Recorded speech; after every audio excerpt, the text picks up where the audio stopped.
চলে যাচ্ছি প্রথম ঘটনায়। আমার জীবনের সত্য একটি ঘটনা তুলে ধরছি, সরাসরি ঘটনায় চলে যাচ্ছি।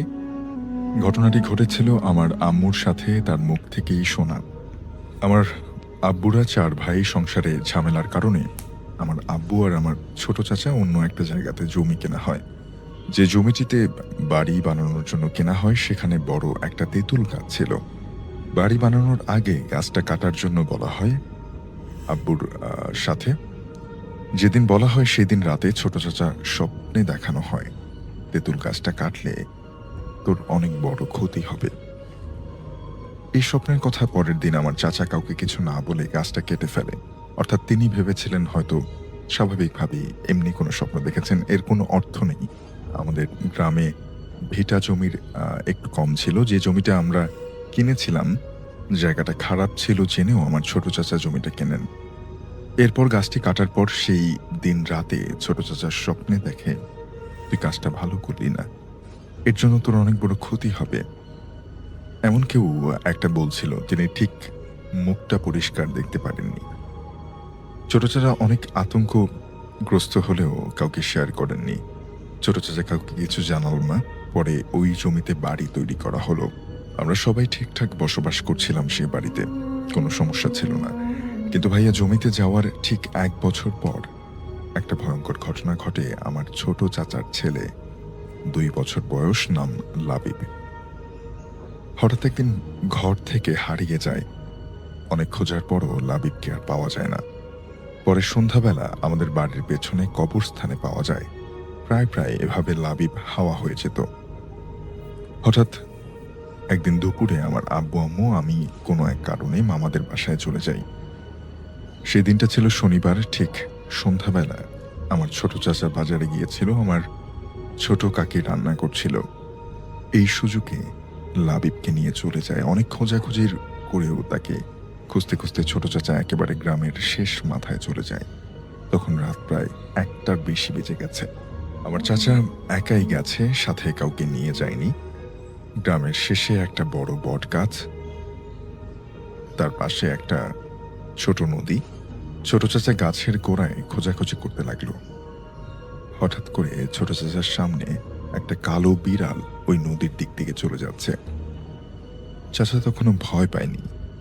অনেকক্ষণ পর চাচার পাশে একজন বৃদ্ধা মুরব্বী, তার গায়ে সাদা কাপড়, কানের কাছে এসে ফিসফিস করে বলছে, কি করতে এসছিস তুই এদিক?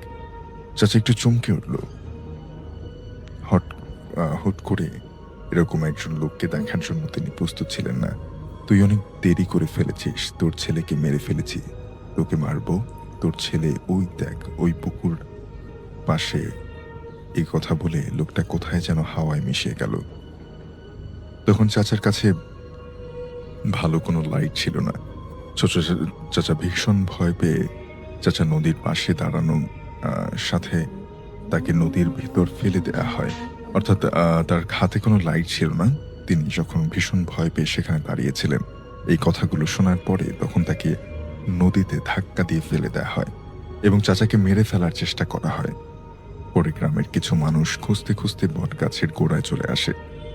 আমার চাচা ওই নদীর ভিতর দেখতে পায় এবং তারা আমার চাচাকে বাড়ি নিয়ে আসে।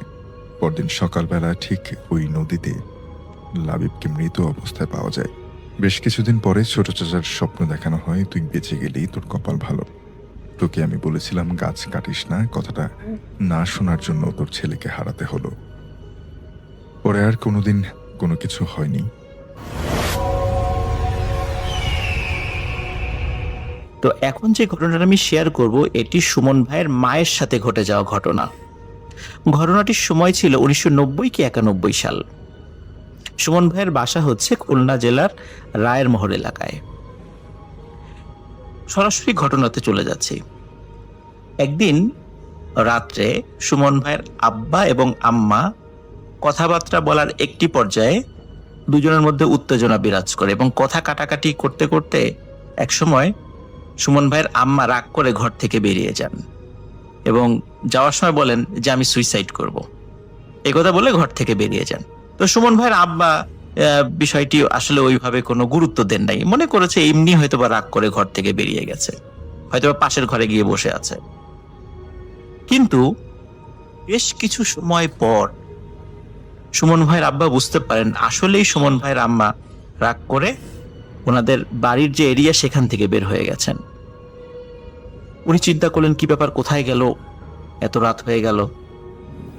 উনি চিন্তিত হয়ে পড়েন এবং পাশে ওনার যারা আত্মীয় স্বজনরা ছিলেন তাদেরকেও উনি খবরটা দেন যে সুমন ভাইয়ের আম্মা তো তার সাথে রাগারাগি করে ঘর থেকে বের হয়ে গেছে এবং যাওয়ার সময় বলেছে সে সুইসাইড করবে। এখন তো আমি তাকে কোথাও পাচ্ছি না, এখন আসো তোমরা একটু খুঁজে দেখো। সবাই টর্চ নিয়ে খুঁজতে বের হন। সুমন ভাইয়ের বাসার একদম পাশেই ছিল বড় একটি পুকুর এবং সেই পুকুরের পাশে অনেক বড় একটি আম গাছ রয়েছে। কথিত আছে ওই আম গাছ কেন্দ্রিক অনেক ঘটনা অনেকেই বিভিন্ন সময় দেখেছে। তো সুমন ভাইয়ের আত্মীয় স্বজনরা কয়েকটা ভাগে ভাগ হয়ে বিভিন্ন দিকে চলে যান সুমন ভাইয়ের আম্মাকে খুঁজতে। এদিকে সুমন ভাইয়ের ফুপু এবং তার সাথে আরো কয়েকজন মহিলা ওনারা ওই পুকুর পাড়ে ওই আম গাছের দিকে যেতে থাকেন। ওনারা আম গাছের যখন কাছাকাছি এসেছে তখন একটা ভয়ঙ্কর দৃশ্য ওনাদের চোখের সামনে ভেসে ওঠে। ওনারা দেখেন সুমন ভাইয়ের আম্মা গলায় ফাঁস দিয়ে আম গাছের একটি উঁচু ডালের সাথে ঝুলছে এবং চাঁদের আলোতে স্পষ্ট দেখা যাচ্ছে সেটা। এই দৃশ্য দেখে ওনারা প্রচন্ড জোরে একটা চিৎকার দেন এবং ওনাদের চিৎকারে পাশে অন্য লোক যারা ছিল, যারা খুঁজতে বের হয়েছিলেন তারাও সেখানে চলে আসেন। চলে আসার পরে জিজ্ঞেস করেন কি ব্যাপার, কি হয়েছে। তখন তারা ঘটনাটি খুলে বলেন। অদ্ভুত ব্যাপার হচ্ছে ওনারা আম গাছের কাছে গিয়ে কিছুই দেখতে পান না, দেখেন সেখানে কিছুই নাই। তখন সবাই তাদেরকে বলে তোমরা তো ভুল দেখেছো, কিন্তু তারা বলে না না আমরা ঠিকই দেখেছি। তাহলে সুমন ভাইয়ের আম্মা কোথায় গেলেন? যখন তারা কি দেখলো, কেন চিৎকার করলো, এই বিষয়গুলো নিয়ে যখন বিশ্লেষণ চলছিল, দূর থেকে একজন বৃদ্ধ মহিলার ডাক তাদের কানে আসে।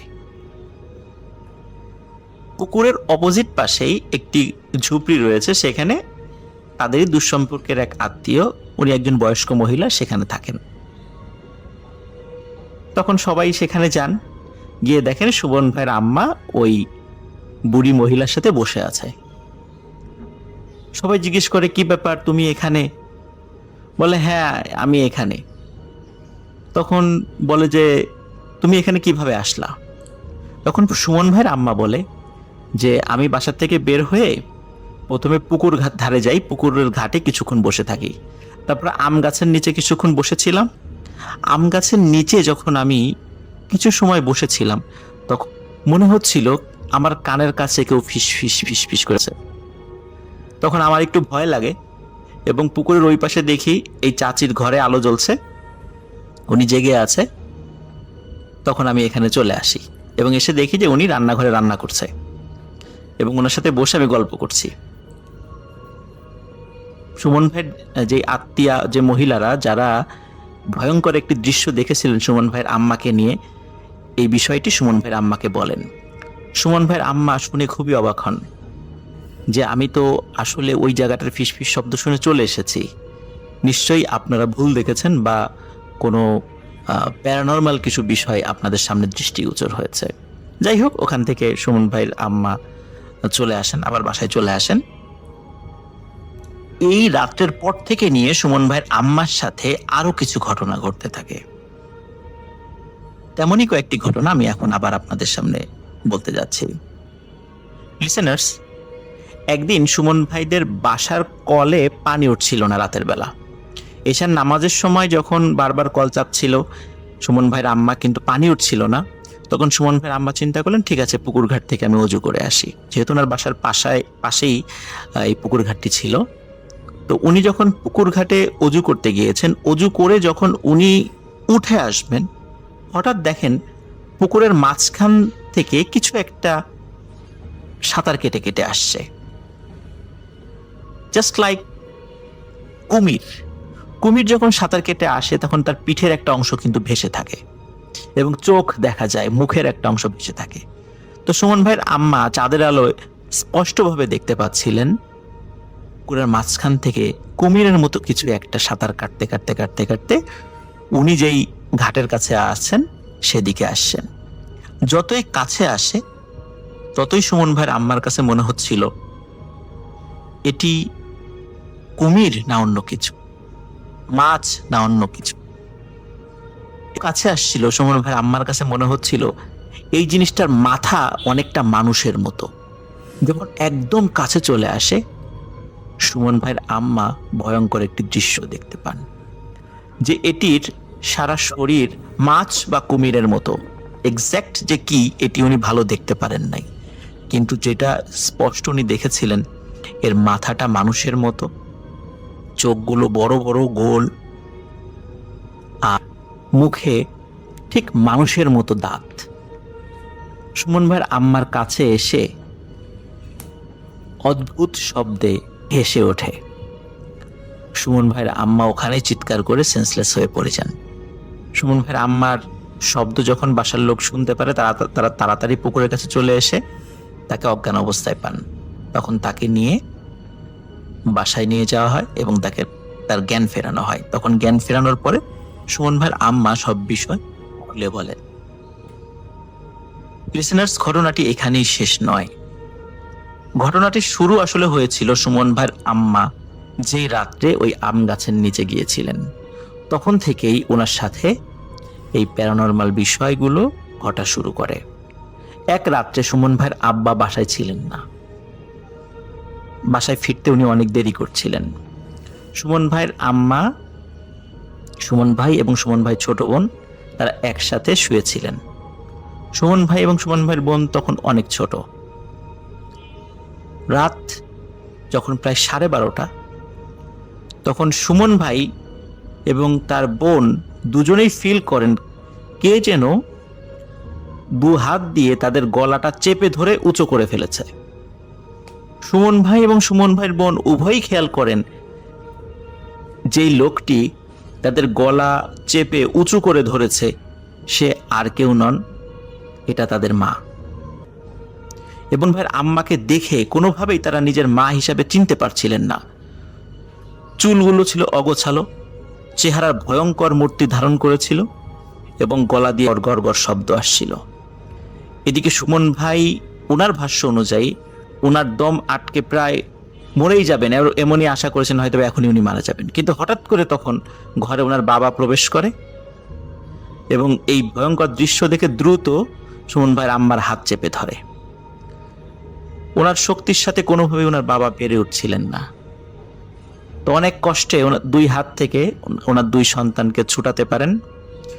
যখনই ছুটায় ফেলেন তখনই সুমন ভাইয়ের মা সেন্সলেস হয়ে পড়ে যায়। আর তখন সুমন ভাইয়ের বাবা স্পষ্টভাবে দেখতে পান যে ভয়ঙ্কর একটি দানবের মতো ছায়ামূর্তি সা করে ঘরের দরজা দিয়ে বের হয়ে গেল এবং সুমন ভাইয়ের আম্মা সেন্সলেস হয়ে পড়ে আছেন। এই ঘটনার পরে বুঝতে পারেন যে আসলে সুমন ভাইয়ের আম্মা ওনার উপরে ভয়াবহ কোনো কিছুর একটি আছর পড়েছে। রায়ের মহল থেকে একটু দূরে একজন কবিরাজ আছে, সেই কবিরাজের কাছে সুমন ভাইয়ের আম্মাকে নিয়ে যাওয়া হয়। তো কবিরাজ দেখে শুনে বলেন যে যেই রাত্রে উনি আম গাছের কাছে গিয়েছিলেন রাগ করে, সুইসাইড করার ইচ্ছা ছিল তখনই কিছু দুষ্টু জিন ওনার পিছনে লাগে এবং তারাই এই কাজগুলো ঘটাচ্ছে। ওই ব্যক্তির বশীভূত করা বেশ কিছু শক্তিশালী জিন ছিল, তাদের মাধ্যম দিয়ে সুমন ভাইয়ের আম্মাকে এই জিনের আসর থেকে মুক্ত করেন। বেশ কয়েকবার যেতে হয়েছিল তার কাছে। শেষবার যখন যান তখন ঘটে আরেকটি অদ্ভুত ঘটনা। ওই দিন ট্রিটমেন্ট শেষ করতে করতে বেশ রাত হয়ে যায়। রায়ের মহল ফেরার জন্য যে রাস্তাগুলো ছিল তখন তো অনেক রাত হয়ে যায়। রাস্তায় রাত্রে ছিনতাইকারীর ভয় ছিল। সুমন ভাইয়ের আব্বা ওই কবিরাজকে বলেন যে এত রাত্রে যাব, রিক্সা বা অন্য কিছু তো পাওয়া যাবে না, কিভাবে যাব? তখন ওই কবিরাজ বলেন যে আমার বাসা থেকে বের হয়ে যাওয়ার পরপরই আপনারা একটা রিক্সা দেখতে পাবেন। আপনারা ওই রিক্সাওয়ালাকে সালাম দিয়ে বলবেন যে আপনারা কোথায় যাবেন, উনি আপনাদেরকে নিয়ে যাবে। ওখান থেকে যখন সুমন ভাইয়ের আব্বা এবং আম্মা বের হয়ে আসেন, আসার পর সত্যি দেখেন যে একটি রিক্সা দাঁড়িয়ে আছে। রিক্সাওয়ালাকে সালাম দেন এবং সালাম দিয়ে বলেন যে আমরা রায়ের মহল এলাকায় যাব। রিক্সাওয়ালা জাস্ট শুধু মাথাটা কাত করে ইশারা দেন যে হ্যাঁ আমি যাব, উঠে বসেন। সুমন ভাইয়ের আব্বা আম্মা উঠে বসে। সারা পথে রিক্সাওয়ালা কিন্তু কোনো কথা বলে নাই। রিক্সাওয়ালা রিক্সা চালাচ্ছে, কিন্তু স্বাভাবিক যে রিক্সার গতি, মানে পা চালিত যে রিক্সাগুলো, এর যে গতি এর থেকে আরো বেশি গতি ছিল। লাইক এখন যেই ব্যাটারি চালিত যে রিক্সাগুলো আছে এইটার যে স্পিড, এরকম স্পিড ছিল, যেটা স্বাভাবিক পা চালিত রিক্সায় এত স্পিড হওয়ার কথা নয়। এবং রিক্সাটি মেইন রাস্তা দিয়ে না গিয়ে শর্টকাট যে রাস্তাগুলো ছিল, যে রাস্তাতে আসলে মানুষের বিশেষ করে চোর ডাকাতের ভয় বেশি, ছিনতাইকারীর ভয় বেশি, ওই রাস্তা দিয়ে যাচ্ছিল। সুমন ভাইয়ের আব্বা এবং আম্মা স্পষ্টভাবে দেখতে পাচ্ছিলেন রাস্তার বেশ কিছু জায়গায় কিছু দুষ্টু লোক দাঁড়িয়ে আছে, যারা ছিনতাই করার নিমিত্তেই দাঁড়িয়ে আছে। কিন্তু তাদের পাশ দিয়ে রিক্সা চলে যাচ্ছে, তারা ভ্রুক্ষেপও করলো না। মনে হচ্ছিল যে তারা কিছুই টের পাচ্ছে না যে এই পাশ দিয়ে একটা রিক্সা যাচ্ছে, তারা কিছুই দেখছে না, এমনটা মনে হচ্ছে। রিক্সাওয়ালা যখন রিক্সা নিয়ে সুমন ভাইয়ের আব্বা এবং আম্মাকে তাদের বাড়ির সামনে নামিয়ে দেওয়ার সাথে সাথে উনি দ্রুত রিক্সা নিয়ে চলে যান। তো ওনাকে ডাকেন ভাড়ার জন্য, কিন্তু ভাড়া উনি নেন নেই।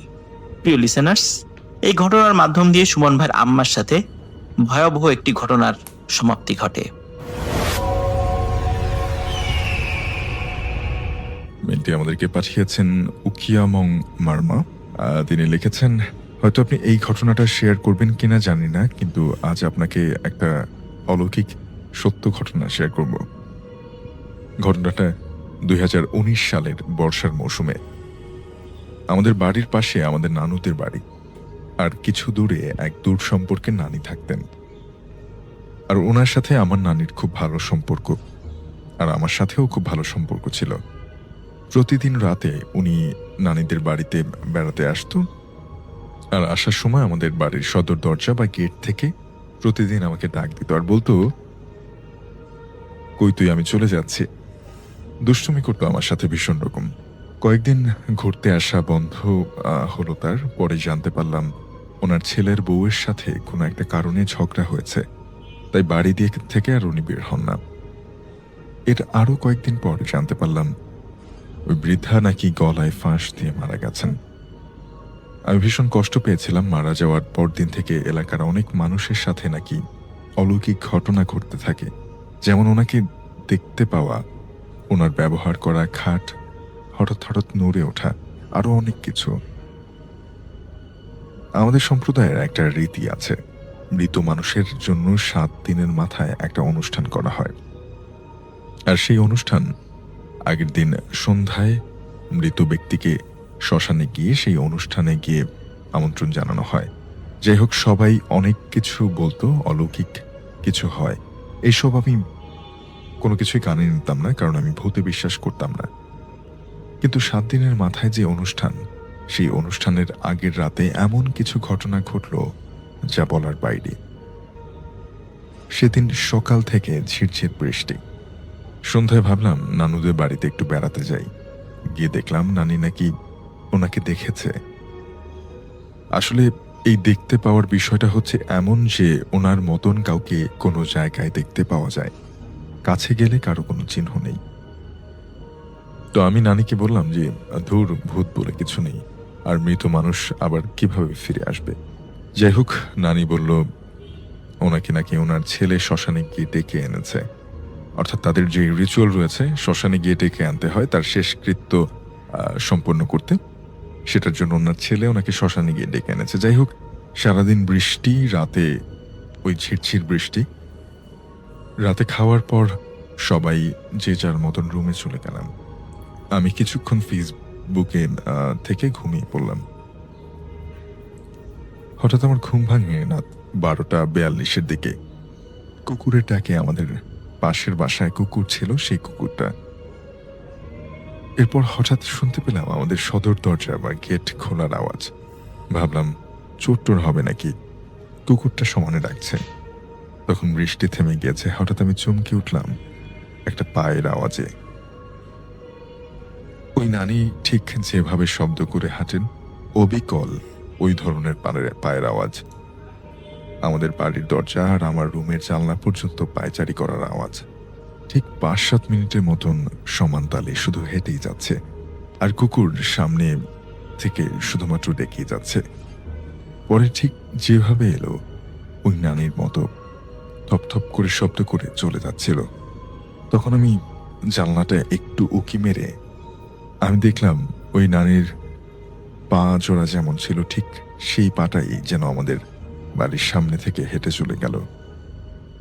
আমি উপরের দিকে তাকানোর আগেই সেটা সম্পূর্ণভাবে উধাও হয়ে গিয়েছিল। পরে শুনলাম আমাদের বাড়ির পাশের পথ ধরে ওনাদের বাড়ির দিকে যেতে, আর ওই কুকুরটাও ওই দিকে ডেকে চলে যেতে শুনলাম। সকালে জানতে পারলাম অনেকেই ওনার পায়ের আওয়াজ শুনেছে, অর্থাৎ প্রতিবেশীদের কাছ থেকে। তার পরের দিন ওনার জন্য যে অনুষ্ঠান, এটা করার পর থেকে আর এমন কোনো ঘটনা ঘটেনি।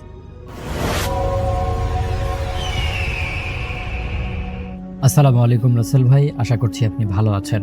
রাসেল ভাই, আমি শাকিল আহমেদ সুদূর লালমনিরহাট জেলা থেকে আপনাকে ঘটনা শেয়ার করছি।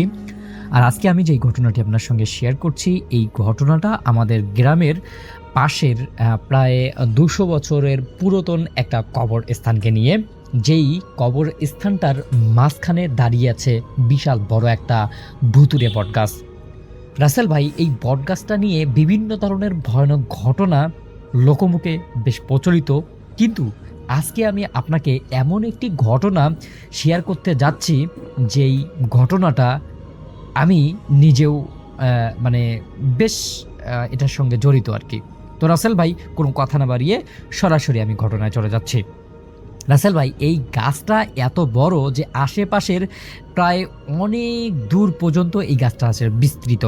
গাছটার জুড়ি মাটিতে নেমে আবার গাছ হয়ে গেছে। এরকম দূর থেকে দেখলে মনে হয় মানে একটার ভিতর একটা গাছ, মানে একটা পুরো একটা বন মনে হবে, কিন্তু মূলত এইটা সম্পূর্ণটাই একটা গাছ ছিল। আমি ছোটবেলা থেকেই শুনতাম মাগরিবের নামাজের পর নাকি ওই বট গাছটার দিকে কেউ একদমই যায় না বলতে মানে সেই দিকে যাওয়ার কোনো কথাই আসে না। গ্রামের মানুষ বলতো মাঝরাতে নাকি গাছটার সব ঝুড়ি একসঙ্গে নড়ে ওঠে, বাতাস ছাড়াও নাকি হেলে দুলে থাকে, অথচ তখন কোনো বাতাস থাকে না, কিছু থাকে না। আর কেউ যদি সেই গাছটার দিকে বা গাছটার নিচে দাঁড়ায়, সে নাকি আর কখনো মানুষ হয়ে ফিরে আসে না। তাকে নাকি সেই গাছটার যে শিকড়গুলো থাকে, গাছটার যে ঝুড়িগুলো আছে, সেই জিনিসগুলো নাকি তাকে আবৃত করে সেই গাছটার মধ্যেই আটকে রাখে। কিন্তু রাসেল ভাই, আমাদের এলাকার একজন সাহসী মানে বীর পালোয়ান ছিল। আগে যে মানুষ কুস্তি লড়তো না, সেই রকম একজন কুস্তিওয়ালা লোক ছিল। সেই লোকটা এই সমস্ত কিছুকে কুসংস্কার বলে উড়িয়ে দিত। এই লোকটা খুব মানে একটা সাহসী লোক ছিল, এবং তাকে দেখলে মনে হয় যে আসলে সত্যি সে একজন খুবই সাহসী মানুষ। যাই হোক, যেই ঘটনাটা শেয়ার করছি, এই ঘটনাটা কোরবানি ঈদের কয়েকদিন পরের একটা ঘটনা। রাত তখন প্রায় 12:30 বাজে। গ্রামের মানুষ একদমই সবাই সুনসান হয়ে গেছে। রাসেল ভাই, একটা কথা আপনি জানেন যে গ্রামের মানুষরা কিন্তু সাধারণত 10টার পরে আর কেউ জেগে থাকে না। আর সেই গ্রামেই পাশের গ্রাম থেকে একজন আত্মীয়র বাড়ি থেকে ফিরছিল। বাড়ি ফিরতে হলে ওই গ্রাম মানে ওভারটেক করার জন্য সবথেকে ভালো রাস্তা হচ্ছে সেই কবরস্থানের পাশ দিয়ে যে রাস্তাটা আছে, সেই রাস্তাটা। তো সেই আত্মীয় কী করলো, হাতে একটা টর্চ নিয়ে ওই কবরস্থানের কাছাকাছি যে রাস্তাটা ছিল, সেই রাস্তা দিয়েই বাড়ি ফেরার মানে সিদ্ধান্ত নিল। যাই হোক, তিনি কবরস্থানের কাছাকাছি পৌঁছেই বুঝলেন যে কবরস্থানের পরিবেশটা কেমন যেন একটু অস্বাভাবিক লাগতেছে। মানে চারদিকে হাজারো ঝিঝি পোকা, শব্দ, বাতাস নির্মল, খুব সুন্দর। মানে পুরো এলাকাটা, পুরো জায়গাটা যেন একটা নিস্তব্ধ পরিবেশ তৈরি হয়েছে। তার মনে হচ্ছিল যে শব্দগুলো কেউ যেন হঠাৎ করে বন্ধ করে দিয়েছে, আবার চালু করতেছে, চালু করতেছে। মানে তার সঙ্গে একটা ভৌতিক ঘটনা ঘটতেছে, এরকম একটা জিনিস। তো এইটা জিনিস দেখে তার হাতে থাকা যে টর্চ লাইটটা ছিল, সে সেই টর্চ লাইটটা দিয়ে বট গাছের দিকে আলো ফেলে এবং দেখে যে গাছের যে শিকড়গুলো মাটির মধ্যে যেগুলো পড়েছিল আর কি, সেই শিকড়গুলো একসঙ্গে কেমন যেন একটা দুলছে, এপাশ ওপাশ এভাবে দুলছে। কিন্তু আশেপাশের যে পাতাগুলো ছিল, সেই পাতাগুলো কোনো লড়ছে না, শুধুমাত্র গাছের যে গুড়ি, যেটাকে আমরা শিকড় বলি, সেই শিকড়গুলোই নড়তেছিল। এটা দেখার পর সেই যে পালোয়ান আত্মীয় বাড়ি থেকে ফিরছে, সে একদম স্তব্ধ হয়ে দাঁড়িয়ে থাকলো। ঠিক তখনই উনি আশেপাশ থেকে কোথাও যেন একটা হাসির শব্দ শুনতে পেল। হাসিটা খুব আস্তে, কিন্তু একটু পরেই আবার খুব জোরে একটা হাসি আসলো। তার মনে হচ্ছিল যেন অনেকগুলো মানুষ বা অনেকগুলো নারী পুরুষ একসঙ্গে চিৎকার করে হাসছে কাউকে দেখে, এরকম একটা টাইপের। তখন এই লোকটা কি করলো, সাথে সাথে কাল্লা ঘুরে টর্চ লাইটটা সেদিকে তাকালো, কিন্তু দেখলো যে না, সেখানে কোনো কিছুই ছিল না, কেউ নেই, কোনো কিছুই নেই। এবং উনি দেখলেন যে ওনার হাতে যে লাইটটা ছিল সেই লাইটটা হঠাৎ করেই নিভে গেল। কোনোভাবেই সেই লাইটটা আর জ্বলাতে পারছেন না উনি। তখন ওনার হাতে যে মোবাইলটা ছিল সেই মোবাইলের ফ্ল্যাশ লাইটটা উনি জ্বালালেন, এবং সেই আলোতে উনি দেখতে পারলেন যে ওই যে মোটা যে বটগাছটা ছিল সেই বটগাছটার একটা ডালের উপর একজন বৃদ্ধ সাদা কাপড় পরা, মাথা নিচু করে পা দুটো মাটির দিকে ঝুলিয়ে বসে আছে। এই বীর পালোয়ান প্রথমে দেখে ভাবলেন হয়তো কোনো মানুষ, কোনো চাচা, হয়তো কোনো পাগল বা কোনো উন্মাদ মানুষ হয়তো সেখানে বসে আছে। তখন এই লোকটা নিজের সাহস বাড়ার জন্য জোরে চিৎকার করে বলল, চাচা এত রাতে গাছের ডালে কি করছেন? কিন্তু সেখান থেকে কোনো উত্তর আসলো না। এবার উনি আরেকটু কাছে গেলেন, বটগাছটার কাছে গেলেন আর কি। কাছে গিয়ে আবারও ডাকলেন, ও চাচা, গাছের ডালে এত রাতে কি করেন? ঠিক তখনই ধীরে ধীরে সেই যে সাদা কাপড় পরা বৃদ্ধ লোকটা বসেছিল সেইটা মাথা তুলে দাঁড়ালো। আর ঠিক তখনই এই যে পালোয়ান লোকটা ছিল, এই লোকটার ভিতরটা যেন একদম দুমড়ে মুচকে মানে শেষ হয়ে গেল। তার রক্তগুলো যেন জমাট বেঁধে গেল। সে মানে এমন একটা অবস্থায় পড়ে গেছে, মনে হচ্ছে তার শরীরটা একদমই অবশ হয়ে গেছে। কারণ সে দেখলো তার যে মুখটা ছিল, ওই যে বৃদ্ধটার মুখটা, সেই মুখটা পুরো অংশটাই কালো, কিন্তু সেই মুখটার অস্বাভাবিকভাবে দুটো চোখের মণি, সেই মণি দুটো লাল জ্বলছে। এরপর সেই বৃদ্ধ চোখ তুলে তার দিকে তাকিয়ালেন এবং বললেন, এত রাতে কবর গুনতে এখানে এসেছিস? এটা শোনার পরে সেই পালোয়ান আর এক মুহূর্ত সেখানে দাঁড়ায়নি। তার পায়ে যতটুকু শক্তি ছিল, তার মনে যতটুকু বল ছিল, সেই সব শক্তি দিয়ে সে এক মুহূর্তে দৌড় শুরু করলো। কিন্তু সে কয়েক কদম যাওয়ার পরেই বুঝলো তিনি বারবার সেই একই গাছের নিচে বারবার আছেন। যতই দৌড়াচ্ছেন ততই ঠিক সেই বৃদ্ধটার সামনেই এসে পড়ে যাচ্ছেন, আবার একই জায়গায় আসতেছেন। এরপর উনি দেখলেন যে এই যে তার সামনে যে বৃদ্ধটা ছিল সেই বৃদ্ধটাকে আর দেখা যাচ্ছে না। উনি ভাবলেন যে হয়তো বিপদ কেটে গেছে, কিন্তু হঠাৎ করেই উনি দেখলেন কবরস্থানের ভিতর থেকে কেউ যেন কবরের মাটি সরাচ্ছে বা মাটি খুঁড়ছে, এরকম খসখস একটা শব্দ আসলো। এটার পর তিনি দেখলেন যে একটা নতুন কবরের মাটি যেন নিজের থেকেই নড়তে শুরু করেছে। মানে মাটিগুলো কেমন যেন কাঁপতেছে আর কি, মাটির ভিতরে কিছু একটা আছে, মাটির ভিতরে কিছুতে একটা বেরিয়ে আসতেছে, এরকম একটা অনুভূতি তিনি বুঝতে পারলেন। এরপর উনি চোখ বদ্ধ করে ওনার মুখে যেই সমস্ত দোয়া আসছিল সেই দোয়াগুলোই পড়তে লাগলেন। ঠিক তখনই তার কানের পাশে খুব ঠান্ডা একটা নিঃশ্বাস অনুভব করলেন তিনি। কেউ যেন ফিস ফিস করে তাকে বলছে, পিছনে তাকাস না, পিছনে তাকাস না। আস্তে আস্তে 3 বার এই শব্দটা বলল। তো যখন এই শব্দ আসতেছে, উনি তো একজন পালোয়ান, ওনার শরীরটা মানে উনি চাচ্ছে যে সব কিছু ছিঁড়ে টিড়ে ফেলতে, কিন্তু কোনো কিছু করতে পারতেছে না, কারণ উনি তো কোনো কিছু দেখতে পাচ্ছে না। তো যেহেতু তাকে কমান্ড করা হলো না তাকাইতে, সে তাকালো না। কিন্তু উনি পিছন থেকে স্পষ্ট শুনতে পারলেন যে অনেকগুলো মানুষ খালি পায়ে মাটির উপর হাঁটছে, মানে মাটিতে চেপে চেপে তুপ করে হাঁটছে আর কি। তার মনে হচ্ছিল সেই পুরনো কবরস্থান থেকে সবাই বের হয়ে তার পিছনে এসে দাঁড়িয়েছে। তো এরকম একটা অবস্থায় ওনার হাতে যে লাইটটা ছিল সেই লাইটটা হঠাৎ করে এমনি এমনি জ্বলে উঠল।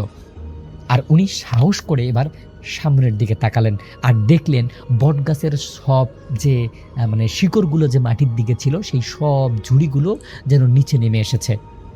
আর প্রতিটি ঝুড়ির সঙ্গে যেন এক একজন করে মানুষ ঝুলে আছে, সাদা কাফনের কাফনে মোড়া, মাথা নিচু করে যেন কিছু একটা বলছে আর ধীরে ধীরে দুলছে। এটা দেখার পর তিনি একদমই স্থির হয়ে গেল। ঠিক তখনই তাদের সামনে একসঙ্গে সবাই মাথা তুলল। আর এই পালোয়ান দেখলো কারোর চোখ নেই, কারো মুখ নেই, কারো নাক নেই, কারোর চোখে শুধুমাত্র কালো গর্ত। তারপর সবাই একসঙ্গে সেই পালোয়ানের দিকে তাকিয়ে হাত বাড়িয়ে ডাকলো। এই একটা মুহূর্ত উনি আসলে বলার সময় উনি কাঁপতেছিল রীতিমতো। আর ঠিক সেই মুহূর্তে নাকি উনি দেখলেন যে কোনো একজন মানুষ সাদা পাঞ্জাবি পরা তার দিকে আসতেছে। এটা দেখার পর উনি ভাবলেন যে এটা আমার মনে হয় নতুন কোনো জিন, কিন্তু উনি দেখলেন, মানে শুনতে পারলেন, কিছুক্ষণ পর শুনতে পারলেন যে সেই লোকটা কোরআনের আয়াত তিলাওয়াত করতে করতে আসছে। এবং সেই শব্দ শোনার সঙ্গে সঙ্গে চারপাশটা কেমন যেন প্রচণ্ড বাতাসে কম্পিত হতে লাগলো।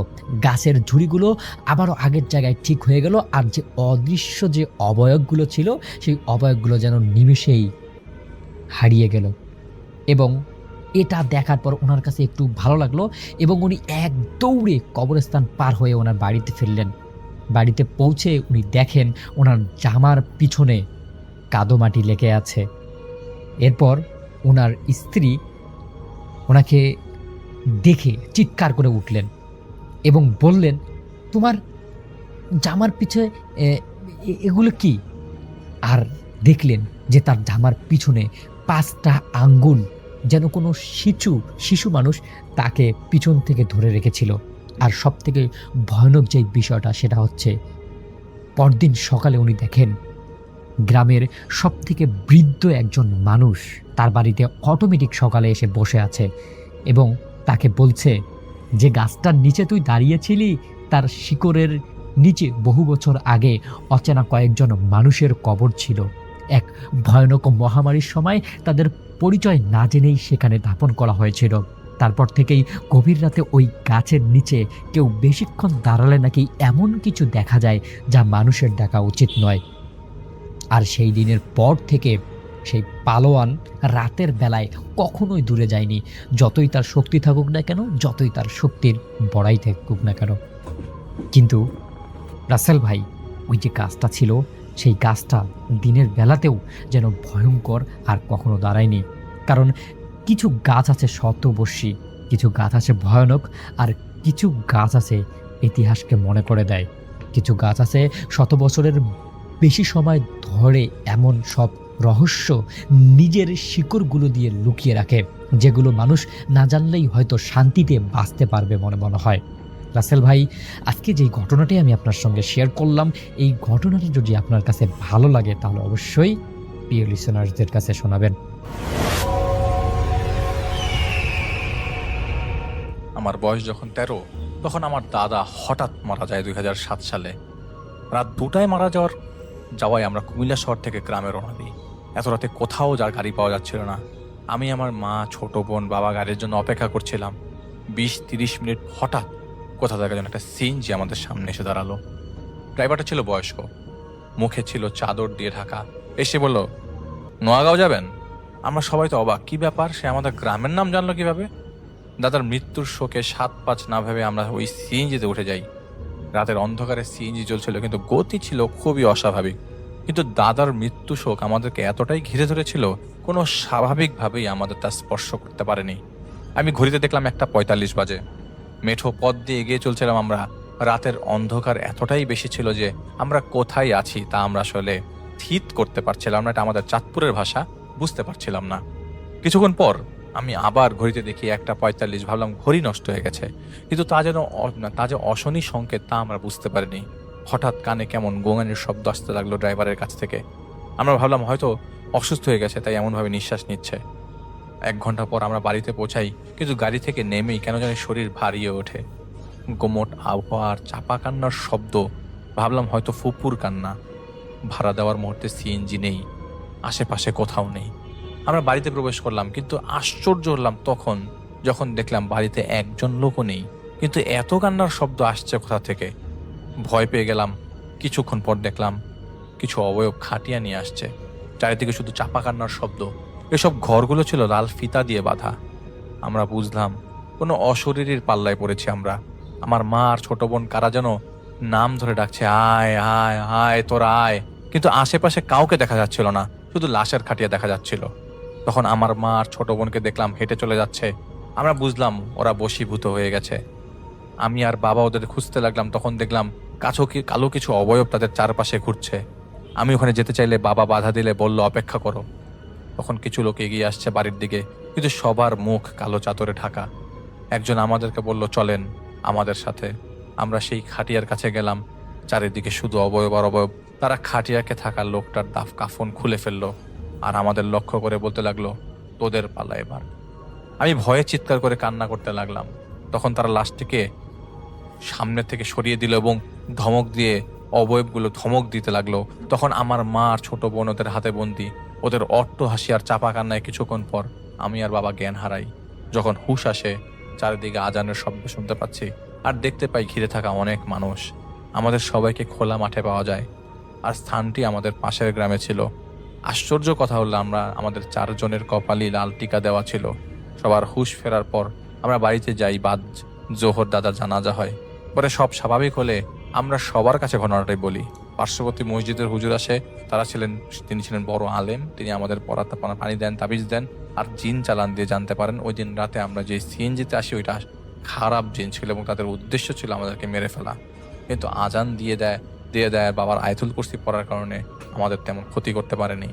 ওই রাতের ঘটনা আমার পরিবারকে ভয়ের মধ্যে রেখেছে। আমরা স্বাভাবিক হতে পারছি না এবং মাঝে মধ্যেই আমাদেরকে যখন এই জিনিসটা পেয়ে বসে আমরা অন্য কিছু চিন্তা করতে পারি না।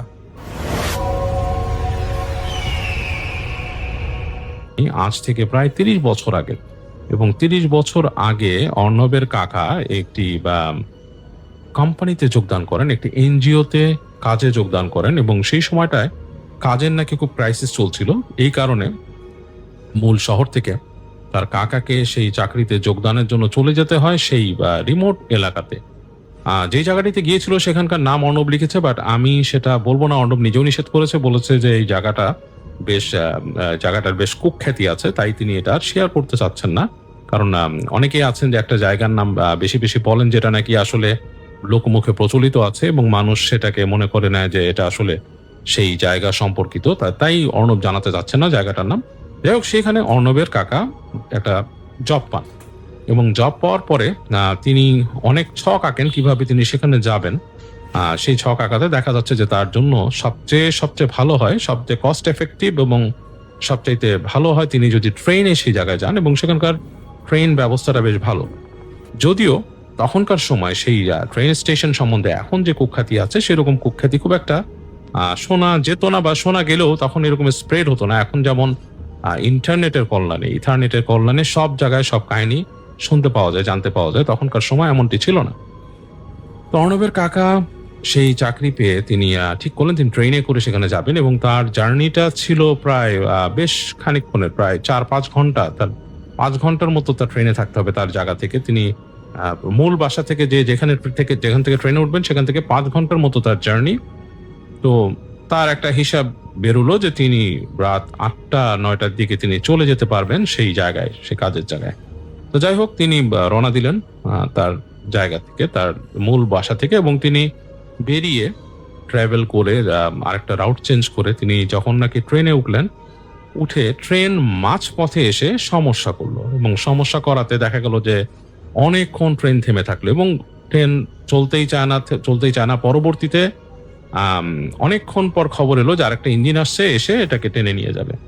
যাই হোক, অগত্যা তাদের বসে থাকতে হলো অনেকক্ষণ তারা বসে থাকলো। বসে থাকার পরে একটা সময় আরেকটা ইঞ্জিন আসলো, আরেকটা ইঞ্জিন এসে সেই ট্রেনকে টেনে বা ঠেলে সেই জায়গায় নিয়ে গেল। তো দেখা গেল তার পৌঁছানোর কথা ছিল 8টা, 8:30টার দিকে সেখানে যেখানে থামবেন।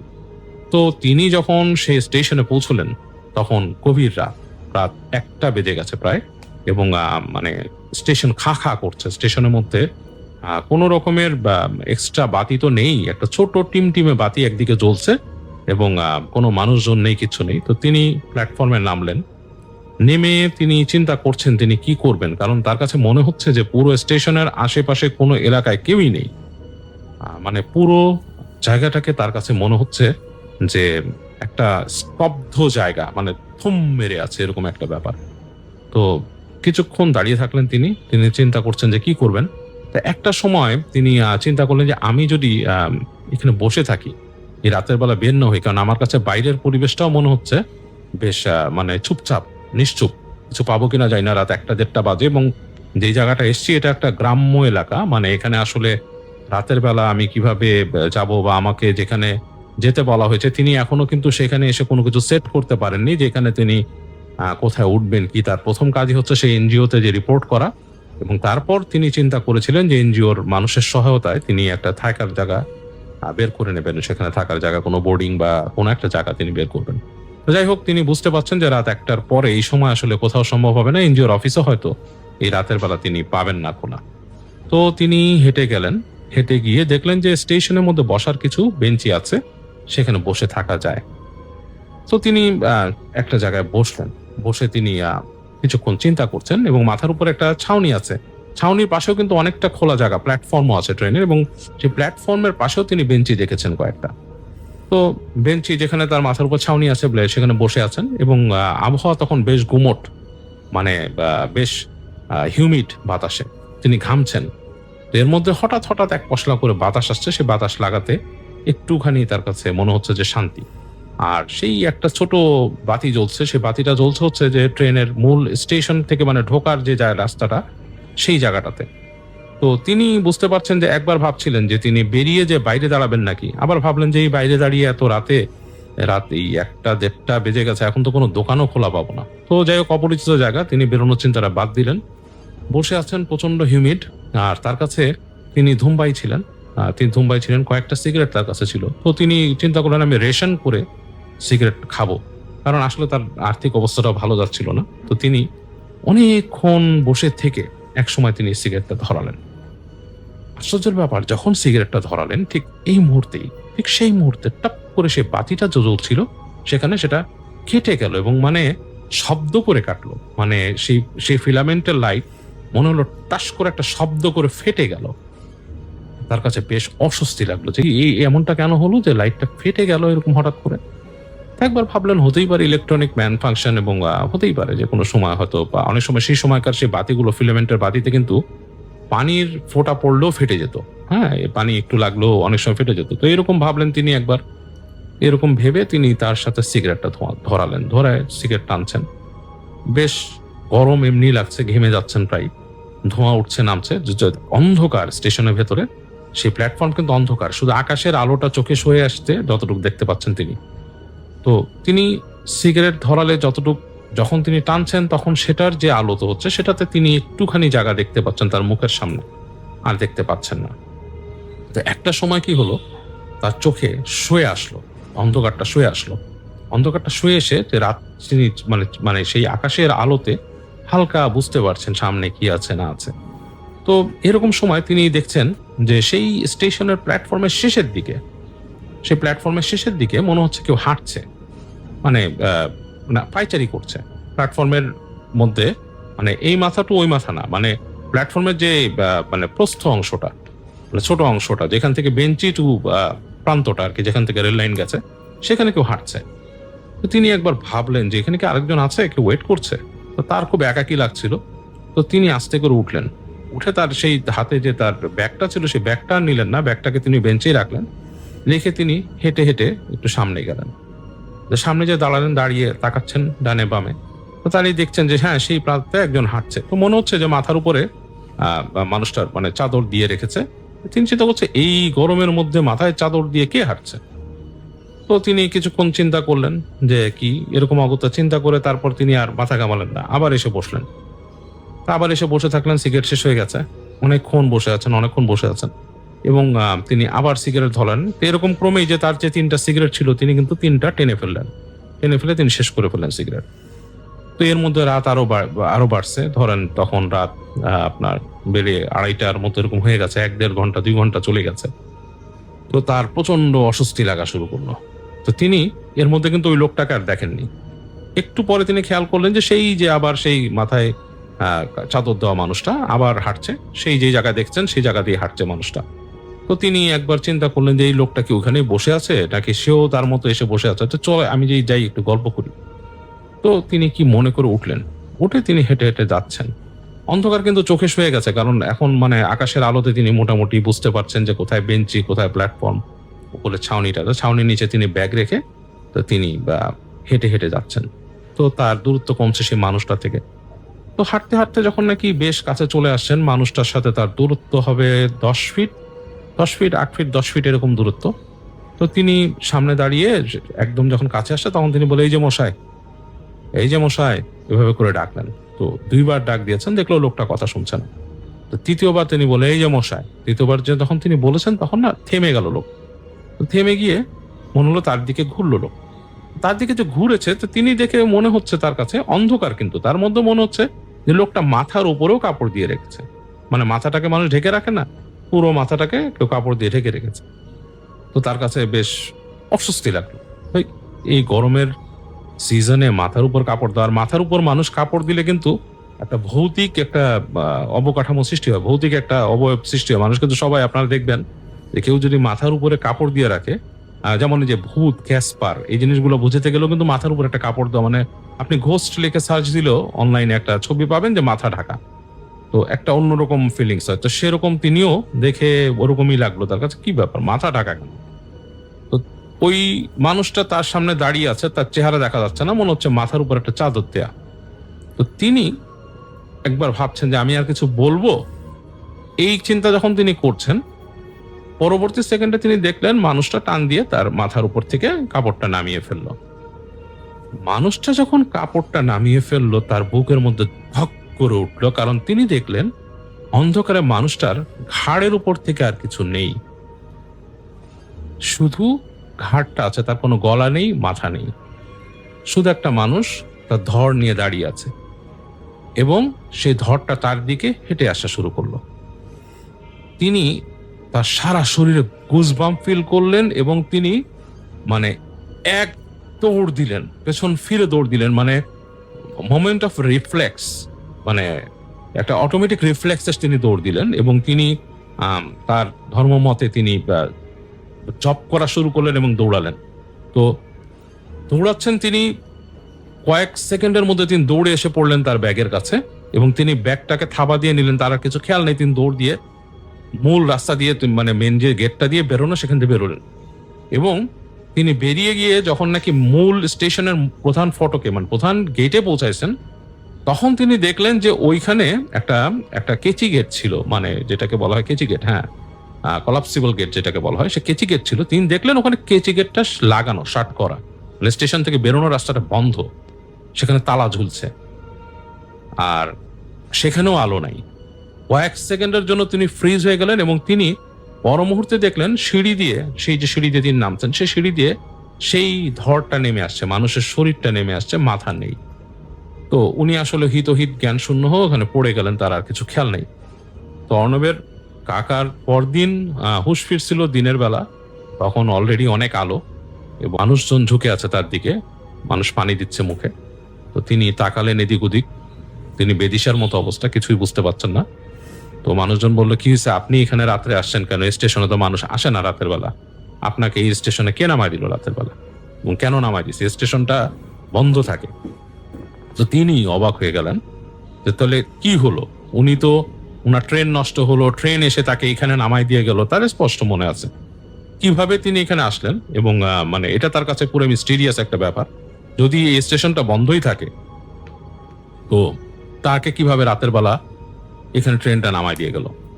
এবং তিনি রাতের বেলা নাকি স্টেশনটা মানে রাতে বন্ধ থাকে, সন্ধ্যার পরে ট্রেন নাকি এখানে থামে না।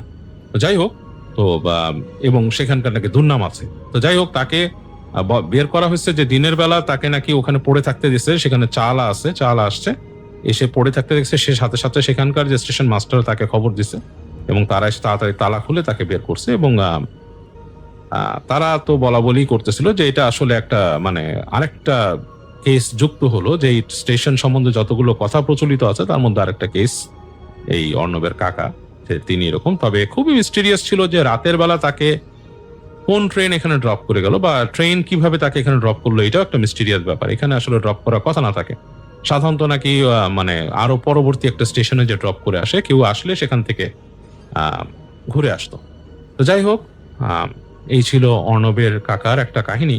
আপনাদের কাছে কেমন লেগেছে আমি জানি না, আমার কাছে বেশ ইন্টারেস্টিং লেগেছে। আমি কিন্তু এই ধরনের ট্রেন স্টেশনের কাহিনীগুলো খুব খুব এনজয় করি। যেমন এরকম আমি কাহিনী আরেকটা শুনেছিলাম, এরকম একটা ছোট্ট কাহিনী যে একবার এরকম রাতের বেলা একজন সময় জিজ্ঞেস করতে যেয়ে এরকম বাংলাদেশেরই কোন একটা স্টেশনে নাকি একজন মানুষকে সময় জিজ্ঞেস করতে যেয়ে দেখছিল যে সেই মানুষটা চোখের জায়গায় চোখ নেই, গর্ত হতেই পারে, মানুষটা কোনো মানুষ অন্ধ থাকতে পারে, কিন্তু তা না। মানুষটা যখন সে সময় জিজ্ঞেস করছে তার দিকে তাকিয়েছে এবং তার চোখের জায়গায় গর্ত, এবং সে তখন হাসি দিয়েছে। হাসি যখন হেসেছে তখন দেখেছে তার মুখের ভেতর কোনো দাঁত নেই, পুরো মাড়ি শূন্য, মানে শূন্য মাড়ি, দাঁত ছাড়া শূন্য মাড়ি, এবং চোখের জায়গায় চোখ নেই, কিন্তু সে হাসছে এবং সেই অন্ধ চোখ দিয়ে সেই মানুষটার দিকে তাকিয়ে আছে। তো যে এরকম ঘটনার সম্মুখীন হয়েছিল তিনিও নাকি ফেইন্ট হয়ে গিয়েছিলেন। আসসালামু আলাইকুম রাসেল ভাই, আশা করছি আপনি ভালো আছেন। রাসেল ভাই, আমি আজকে আপনার সঙ্গে একটি ঘটনা শেয়ার করতেছি। যেই ঘটনাটা একটি পাহাড়ি অঞ্চলের ঘটনা। যে ঘটনাটা আমি আমার একটা বন্ধুর কাছ থেকে শুনেছিলাম। তো আমি কোনো কথা না বাড়িয়ে সরাসরি ঘটনায় চলে যাচ্ছি। তো রাসেল ভাই, যখন পাহাড়ি অঞ্চলের মানুষরা আর কি নিজেদের কাজকর্ম করে, তখন বা সেই সময়টাতে তারা তাদের ব্যাকআপ হিসেবে বা তাদের কি বলে একটু সেফটি হিসেবে একজন মানুষকে পাহারা দেয়, পাহারা দেওয়ার জন্য দায়িত্বে রাখে। কারণ কাজ করার সময় সবাই বিভিন্ন ব্যস্ততার মধ্যে কিন্তু সময় পার করতে হয়, অনেক মনোযোগ দিয়ে কাজ করতে হয়। তো এই কারণে তারা যখন পাহাড়ের ভিতরে কাজ করার বা কোনো কিছুর জন্য প্রবেশ করে, তখন সেই পাহাড়ের যে মানে মেইন দরজা বা যেটা দিয়ে মানে যেটা থেকে একজন দাঁড়ালে সব কিছু দেখতে পারবে, এরকম একজন লোককে তারা সবসময় পাহারাদার হিসেবে রাখতো। তো একদিন আমার যে ফ্রেন্ডটা আমাকে ঘটনাটা পাঠিয়েছে, ওর আব্বু আম্মু এবং ওর যে পরিবারের সদস্যরা তারা সবাই মিলে কাজ করতে যায়। আর রাসেল ভাই, একটা কথা কিন্তু আপনি হয়তো জানেন যে যারা পাহাড়ি অঞ্চলে থাকে, যেমন সাঁওতাল, মারমা, চাকমা, এরা কিন্তু সবসময় মানে মানে এদের যে অধীনস্থ যে নারী আছে বা এদের অধীনস্থ যে কি মহিলারা আছে, তাদেরকেও কিন্তু সমানভাবে কাজ করতে হয়, বাইরেও কাজ করতে হয় এবং কিন্তু বাড়ির রান্নাবান্নাও তাদেরকে সামাল করতে হয়। তো এই ঘটনাটা আমার ওই বন্ধুর একটা বোনকে নিয়ে। তো তারা যখন ওই মানে কাজ করার জন্য যেখানে গেছে, তো যাওয়ার পর তারা আর কি ওই বনের বিভিন্ন রকমের কাঠ, তারপরে হচ্ছে বিভিন্ন রকমের ফলমূল, বিভিন্ন রকমের তারা যে চাষাবাদ করে সেই চাষাবাদগুলো তুলতে গেছিলো। তো তুলতে তুলতে একটা সময় তারা দেখে যে তারা যে একজন বোনকে নিয়ে গিয়েছিল, তার বোনকে, সেই বোনকে সে খুঁজে পাচ্ছে না। তো খুঁজে যখন পাচ্ছে না, তখন তারা তো বেশ খানিকটা চিন্তিত হয়ে পড়ে যে কিরে, হঠাৎ করে এই কোথায় গেল।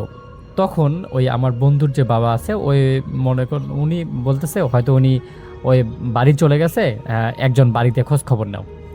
আর বাকি যে 2-3 জন ছিল তাদেরকে একটু আশেপাশে খোঁজ খবর নেওয়ার কথা বলে, এবং তাদের পাহারা দেওয়ার জন্য যে একজন লোক ছিল তাকে বলে যে তুমি দেখেছো কিনা। তো ওই পাহারাদার বলে যে না, আমি তো এমন কাউকে কোনো কিছু দেখিনি, আপনারা একটু ভালো করে খোঁজ খবর করেন। তো যখন যেই ভাইকে আর কি, ওই আমার বন্ধুর যেই ভাইকে বাড়িতে পাঠানো হয়েছে, সে ভাই বাড়িতে খোঁজ খবর নিয়ে দেখে যে না, সেখানে যায়নি। তো তারপর ওই আমার বন্ধুর বাবা খুব বেশি টেনশনে পড়ে যায়, তাহলে এই মেয়েটা গেল কোথায়। তখন চারদিকে যত পাহাড়িয়া ছিল তারা সবাই খোঁজ খবর করতে শুরু করে। খোঁজ করতে করতে করতে করতে করতে তারা মানে সেই রাতটা ওদের একদম মানে চলে যায়। এত রাতে খোঁজাখুঁজি করে তারপরেও কিন্তু পায় না। এবং পরদিন সকালবেলা ওই যে আমার যে বন্ধুর বোনটা আছে, সেই বোনটাকে ওরা একটা শ্মশান ঘাটের সামনে পায়। আর রাসেল ভাই, পাহাড়ি অঞ্চলের শ্মশানগুলো একটু অদ্ভুত টাইপের। ওখানে আসলে আমাদের এই এলাকার যেমন পাহাড়ে মানে শ্মশানগুলো যেমন নদীর ধারে বা সামনে কিছু পানি আছে এই রকম টাইপের, কিন্তু ওদের ওখানে ওই রকম সিস্টেম নাই। ওদের ওখানে তো পাহাড়ি অঞ্চলে তো পানি ওরা ওইভাবে পায় না। তো ওরা সাধারণত এই শ্মশানগুলো একটু করে একটু জঙ্গল টাইপের, সামনে জঙ্গল আছে, ওরা ওই সম্পূর্ণ কাজকর্ম করে এই যে অবশিষ্ট যে ছাই থাকে বা অবশিষ্ট যে অংশগুলো থাকে, সেই অংশগুলো এই জঙ্গলের মধ্যে আর কি ফেলে দেয়। তো এই জন্যই ওরা সাধারণত জঙ্গলের মধ্যেই ওদের শ্মশানগুলো রাখে। তো এইরকম একটা জঙ্গলের সামনে যখন ওর বোনকে পায়, ওরা তো সবাই অবাক হয়ে যায় যে আসলে এটা নিয়ে কী হলো, এর সাথে হঠাৎ করে কী হলো, আমরা তো কোনো কিছু জানতে পারিনি। তখন তাদের মধ্যে কবিরাজ আছে, আসলে তাদের তো কবিরাজ বলে না, তারা বলে ওঝা। ওই ওঝা আছে, ওই তাদের মধ্যে ওঝার কাছে নিয়ে যাওয়া হয় তার বোনকে।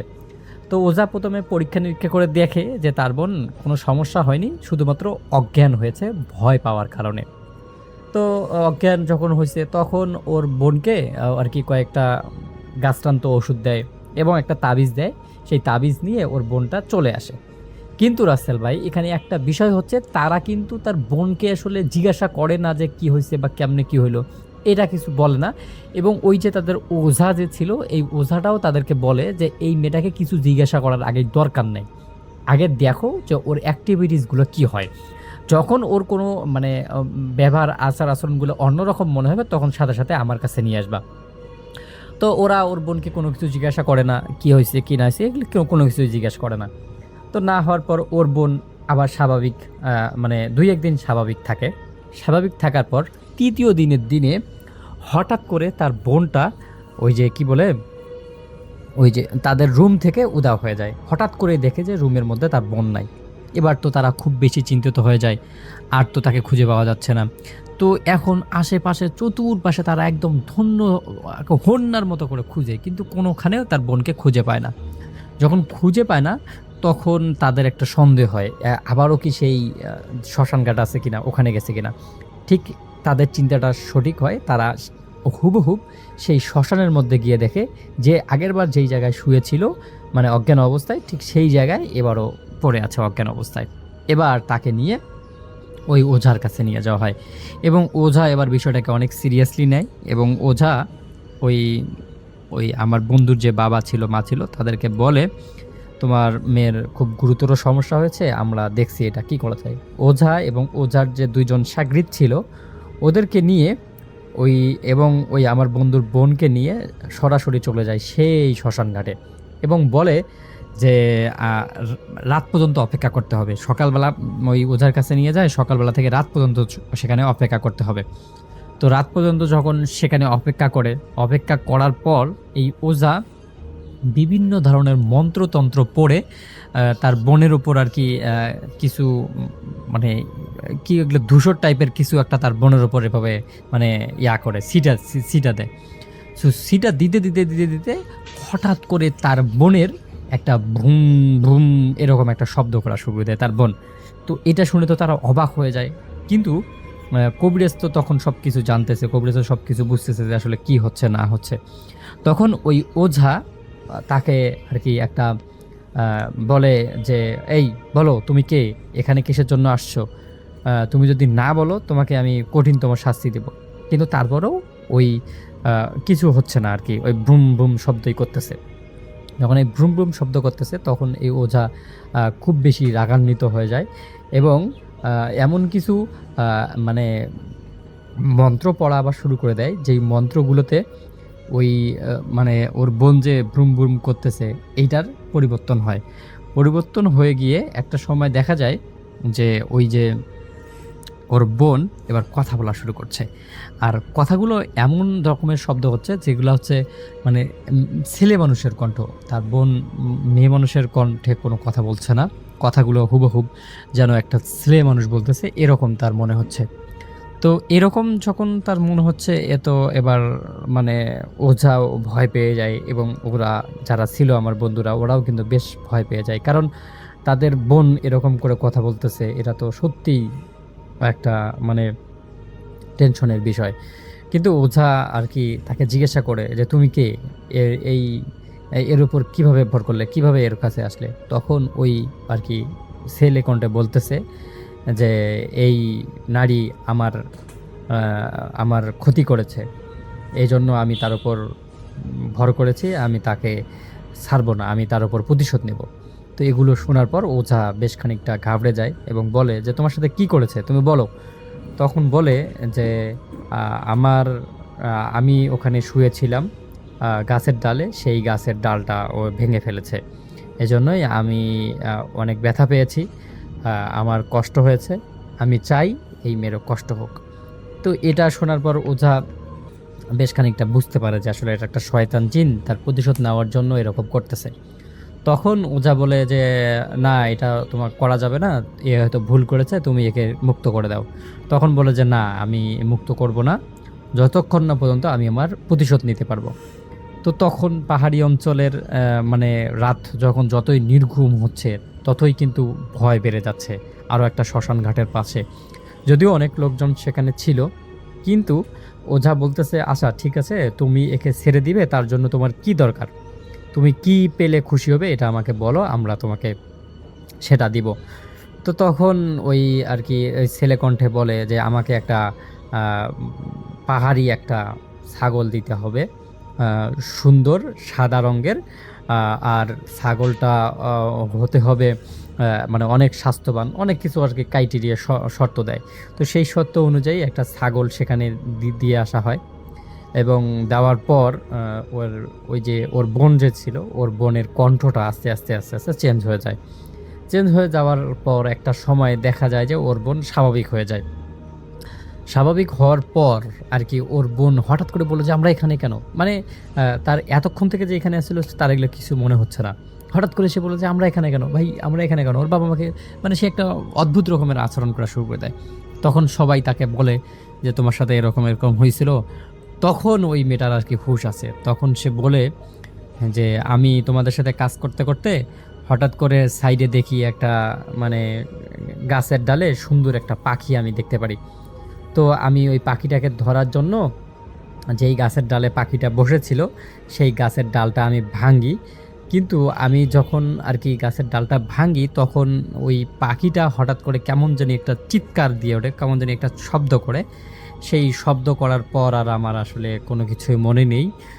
তারপর আমার সাথে কি হয়েছে আমি কিছুই জানি না। এরপরে আমি এখানে মানে এই যে বিগত যে ৩-৪ দিন থেকে তার সাথে যেই ঘটনাগুলো ঘটে গেছে, এই ঘটনাগুলোর কোনো কিছুই তার মনে নেই, কোনো কিছুই তার মানে ব্রেনটেই নেই।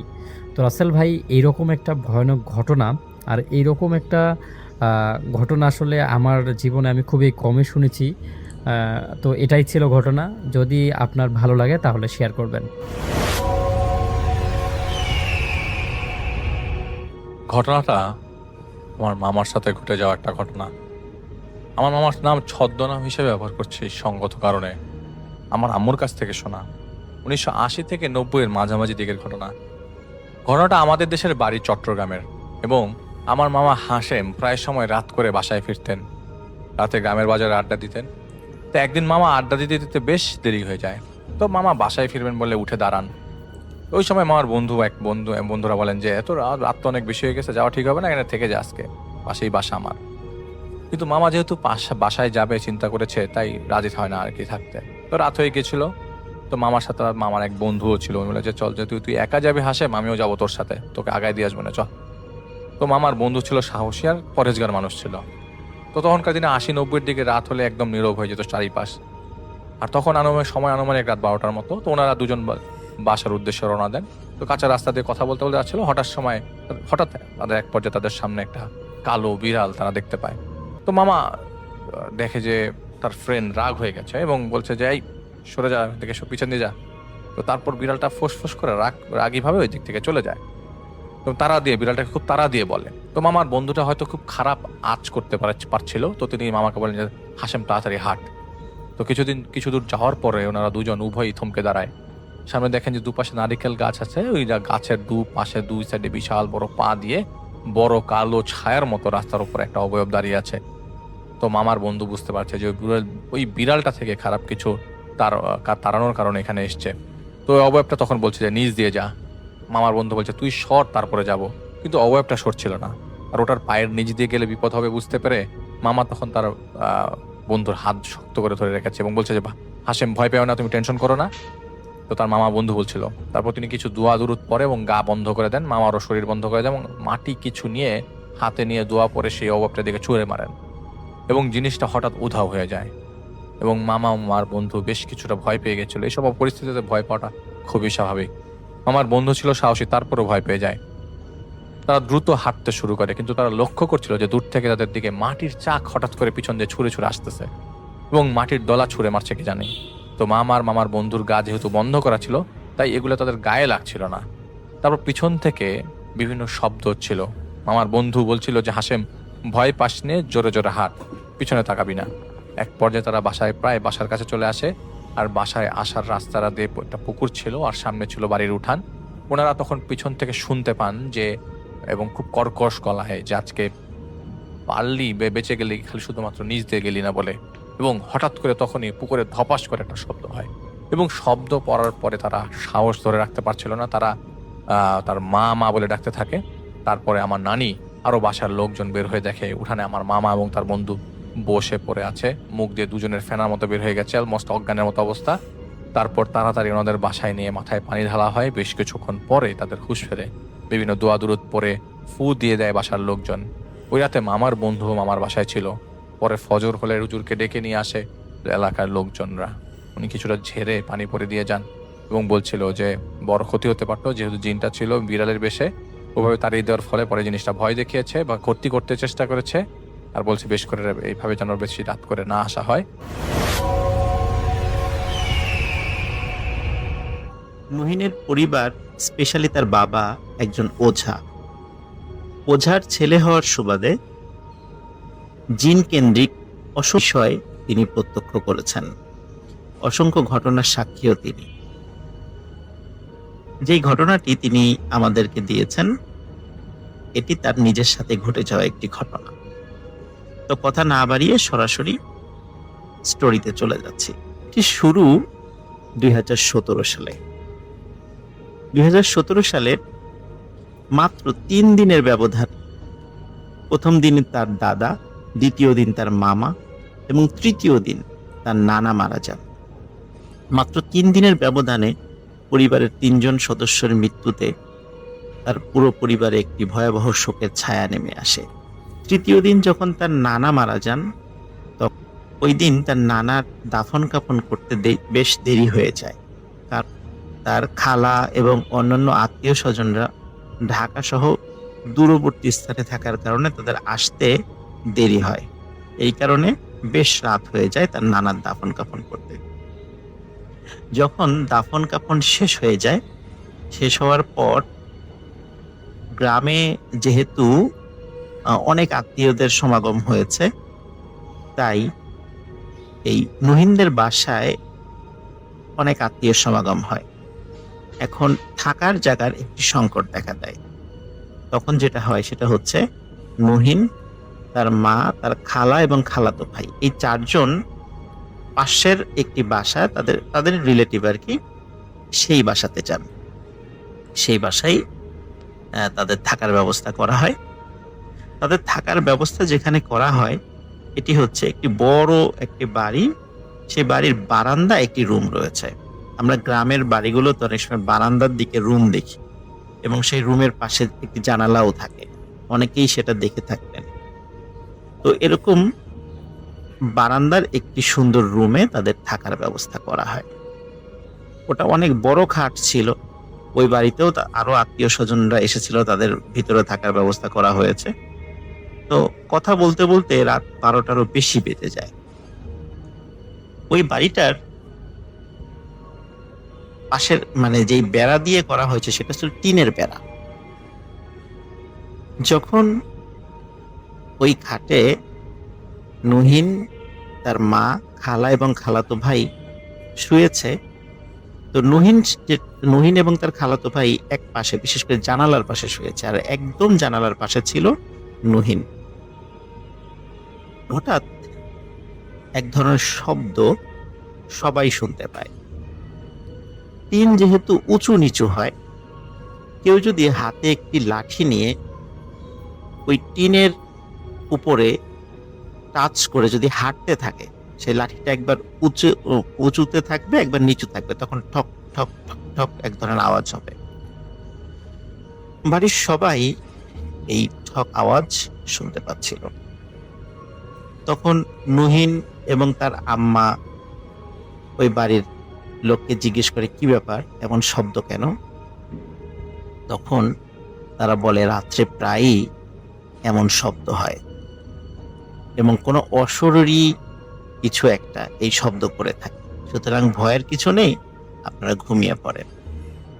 এ কথা শুনে নুহিন এবং তার খালাতো ভাই, যেহেতু বয়স কম, বেশ ভয় পান, কিন্তু তারপরেও তারা শুয়ে পড়েন। যখন নুহিনের ঘুম আসবে, একটু একটু ঘুম আসবে, এমন হঠাৎ নুহিন চিৎকার করে ওঠে। কারণ নুহিন ফিল করে জানালা দিয়ে কোনো একটি হাত ভেতরে ঢুকে নুহিনের হাত ধরে টান দিয়েছে। তো নুহিনের চিৎকারে পাশ থেকে তার মা, খালা এবং খালাতো ভাই উঠে যায়। জিজ্ঞেস করে কি হয়েছে, তখন নুহিন বলে যে কে যেন এই জানালা দিয়ে হাত ঢুকিয়ে আমার হাত ধরে টান দিয়েছে। তখন তার মা এবং খালা বলে যে ও কিছু না, তুমি হয়তোবা ঘুমের মধ্যে স্বপ্ন দেখছো, ঘুমিয়ে পড়ো। তখন আবার নুহিন এবং তার মা, খালা এবং খালাতো ভাই শুয়ে পড়ে। ঘন্টাখানেক পর হঠাৎ নুহিন দেখতে পায় সকাল হয়ে গেছে, ভোরের আলো ফুটেছে। যেহেতু সকাল হয়ে গেছে, ভোরের আলো ফুটেছে, তো নুহিন চিন্তা করে যে আমি নানার কবরের কাছে যাই। রাতে কবর দিলাম, আসলে কি অবস্থা ভালো করে তো দেখতে পারি নাই, কবরটার অবস্থাটা দেখে আসি। কিন্তু নুহিনের একবারও মনে হলো না যে সকাল হয়ে গেছে, কিন্তু কোনো পাখির আওয়াজ পাওয়া যাচ্ছে না, কোনো মোরগের ডাক শোনা যাচ্ছে না। এই বিষয়টি তার মাথায় একদমই ছিল না। নুহিন ঘর থেকে বের হয়ে তার নানার কবরের দিকে যায়। নুহিন আর একটা অদ্ভুত বিষয় খেয়াল করে, সকাল হয়ে গেছে কিন্তু গ্রামের একটি মানুষও উঠানে নাই, রাস্তা দিয়ে হাঁটছে না। বিষয়টি নুহিনের কাছে অদ্ভুত ঠেকে। ওই বাড়ি থেকে সামান্য একটু দূরেই একটি জায়গায় তার নানাকে কবর দেয়া হয়েছে। নানার কবরের কাছে যখনই নুহিন গিয়েছে, হঠাৎ করে নুহিন দেখে চতুর্দিকে অন্ধকার। নুহিন অবাক হয়ে যায় এবং খুব ভয় পায়। কি ব্যাপার, একটু আগেই দেখলাম সকাল, এখন অন্ধকার কেন? নুহিন বুঝতে পারে নিশ্চয়ই কোনো প্যারানর্মাল বিষয় তার সাথে ঘটছে। সে খুব ভয় পায় এবং ভয় পেয়ে জোরে এক দৌড় দেয়। দৌড় দিয়ে যেখানে সে ঘুমিয়েছিল সেই রুমের দিকে যেতে থাকে। কিন্তু ঘরের কাছাকাছি এসে নুহিন পা পিছলে পড়ে যায়। তখন নুহিন ফিল করছিল কেউ তার পা ধরে টেনে নিয়ে যাচ্ছে। নুহিন চিৎকার করতে থাকে।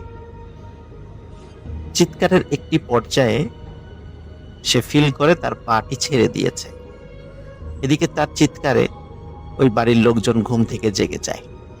সবাই এসে দেখে নুহিন উঠোনে পড়ে রয়েছে। জিজ্ঞেস করে কি কি ব্যাপার, কি হয়েছে? তখন নুহিন বলে যে আমি দেখলাম সকাল হয়ে গেছে এবং আমি আমার নানার কবরের কাছে গিয়ে যখনই জিয়ারত শুরু করব, হঠাৎ করে দেখি চতুর্দিকে অন্ধকার। তখন সবাই বলে না তো, এখন তো মাত্র রাত 3:30 বাজে, সকাল হওয়ার তো কোনো প্রশ্নই নেই, তুমি ভুল দেখেছ। যাই হোক, নুহিনের বাবা যেহেতু ওঝা ছিল, সাথে সাথে তাকে ডাকা হয়, সেও পাশেই ছিল। সে এসে নুহিনকে ঝাড়ফুঁক করে, নুহিন শুয়ে পড়ে। সকালে আরেকটি অদ্ভুত ঘটনা ঘটে। হঠাৎ করে তার এক খালা প্রচন্ড শব্দে চিৎকার চেঁচামেচি ভাঙচুর করতে থাকে।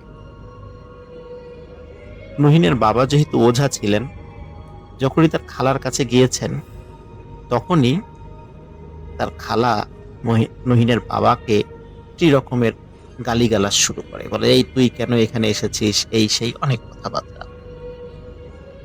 নুহিনের বাবা বুঝতে পারে যে মানে নুহিনের নানার মৃত্যুটা স্বাভাবিক ছিল না, এবং নুহিনের খালার উপর ভর করা সেই জিন স্বীকার করে নুহিনের নানা যখন দুপুরবেলা মাঠে ছাগলকে পানি খাওয়ানোর জন্য গিয়েছিলেন, এই সুযোগে এই জিনটি, যে জিনটি নুহিনের খালার উপর ভর করেছে, সেটি তাকে হত্যা করে, চাপ দিয়ে মেরে ফেলে। সবাই মনে করেছে তিনি দুপুরবেলা গরমের মধ্যে স্ট্রোক করে মারা গেছে। আসলে রহস্য এটাই ছিল। অনেক কষ্টে নুহিনের বাবা তার খালার উপর থেকে এই জিনটি সরাতে সক্ষম হন, তাকে পজেসড অবস্থা থেকে মুক্ত করেন। নুহিন তার দুবাই যাওয়ার কথা ছিল। দুবাই যাওয়ার জন্য তার ভিসা প্রসেসিং এবং পাসপোর্ট সংক্রান্ত কাজের জন্য ঢাকা মিরপুরে আসে। মিরপুর থেকে ফেরার পথে মাওয়া ঘাটে বেশ দীর্ঘ যানজট সৃষ্টি হয়। তখন সে গাড়ি থেকে নেমে একটু হাঁটাহাঁটি করে। যাই হোক, ঘন্টাখানেক পরে আবার যখন ফেরিতে গাড়ি ওঠে, সে চলে আসে। বাড়িতে আসার পর নুহিন এই অদ্ভুত বিষয় খেয়াল করতে থাকে। সেটি হচ্ছে, রাতের বেলা সে যখন ঘুমাতে যাবে, হঠাৎ করে দেখে মধ্যবয়সী একজন লোক, যাকে সে চেনে না, মোটামুটি সুন্দর চেহারা একজন মানুষ তার পাশে বসে হাসছে। তার হাসিটি মোটেই বিশ্রী রকমের নয়, অট্ট হাসিও নয়, ভয়ঙ্কর নয়। কেউ যখন খুশি হয়ে হাসে ঠিক তেমন মনে হচ্ছে যে নুহিনের কোনো কারণে বা কোনো আচরণে ওই লোকটি খুব খুশি হয়েছে, এই জন্য লোকটি হাসছে। কিন্তু লোকটিকে নুহিন চেনে না। নুহিন জিজ্ঞেস করে, আপনি কে? লোকটি সমানে হেসে চলছে। নুহিন বিরক্ত হয়ে পাশের রুমে তার বাবাকে ডাকতে যায়, দেখেন তো কে আমার রুমে এরকম আমার দিকে তাকিয়ে হাসছে। সবাই এসে দেখে তার রুমে কেউ নাই। নুহিন তখন ভয় পায় যে কি ব্যাপার, আমার রুমে একটু আগে যিনি ছিলেন ইনি কে? এরকম নাকি নুহিন মাঝে মাঝেই রাতের বেলা এটি দেখত। দেখে যখনই চিৎকার দিত তখন এই লোকটি অদৃশ্য হয়ে যেত। রাত্রে শুয়ে আছে, পাশে দেখছে একজন লোক শুয়ে আছে, সেই মধ্যবয়সী একজন মানুষ তার দিকে তাকিয়ে হাসছে। নুহিন যখনই চিৎকার দিত, লোক চলে আসতো, তখনই এই লোকটি অদৃশ্য হয়ে যেত। যথারীতি এক সময় নুহিনের ভিসা হয়ে যায়, দুবাইতে চলে যায়। দুবাইতে যাওয়ার কিছুদিন পর নুহিনের সাথে একটি অদ্ভুত ঘটনা ঘটে। একদিন ছুটির দিনে নুহিন বিশ্রাম নিচ্ছে, পাশের রুমে আর একজন লোক আছে, সেও বাংলাদেশী। সেই লোকটি হঠাৎ করে কে কে কে বলে চিৎকার করে ওঠে। কারণ ওই লোকটি অনেকক্ষণ ধরে ঘুমাচ্ছিল, বেশ বেলা পর্যন্ত। কে কে কে? তো নুহিন তার কাছে যায়, বলে কি হয়েছে? বলে কে যেন তার পা ধরে টান দিয়েছে। তো নুহিন বলছে যে আপনি তো ঘুমিয়েছিলেন, হয়তো বা ঘুমের ঘরে আপনি স্বপ্ন দেখেছেন। তো লোকটি বলছে, না না, আমি স্বপ্ন দেখি নাই, সত্যি সত্যি আমার পা ধরে জোরে টান দিয়েছে। তো নুহিন ওই লোকটির পায়ের দিকে খেয়াল করে যে পায়ের একটি নখ বা আঙ্গুল লাল হয়ে আছে, মনে হচ্ছে ওই জায়গাটা ধরে কেউ টান দিয়েছে। নুহিন প্যারানর্মাল কোনো একটা বিষয়ের অস্তিত্ব অনুভব করতে থাকে। ওই দিনই রাতের বেলা নুহিন ঘুমিয়ে আছে, আধো আধো ঘুম। তো হঠাৎ করে নুহিন ফিল করে কে যেন তার পায়ের আঙ্গুল ধরে এমন জোরে টান দিয়েছে, সে খাট থেকে পড়ে ওয়াশরুমের কাছে গিয়ে পড়েছে এবং তার পায়ের আঙ্গুল ভেঙে ফেটে হাড় বেরিয়ে গেছে। প্রচন্ড যন্ত্রণা, সেই সাথে অনবরত রক্ত বের হচ্ছে।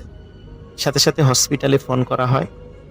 হসপিটালে ফোন করার পর ডাক্তার আসে, অ্যাম্বুলেন্স আসে, তাকে হসপিটালাইজ করা হয়। সেখানে সে অনেক দিন চিকিৎসারত অবস্থায় ছিল।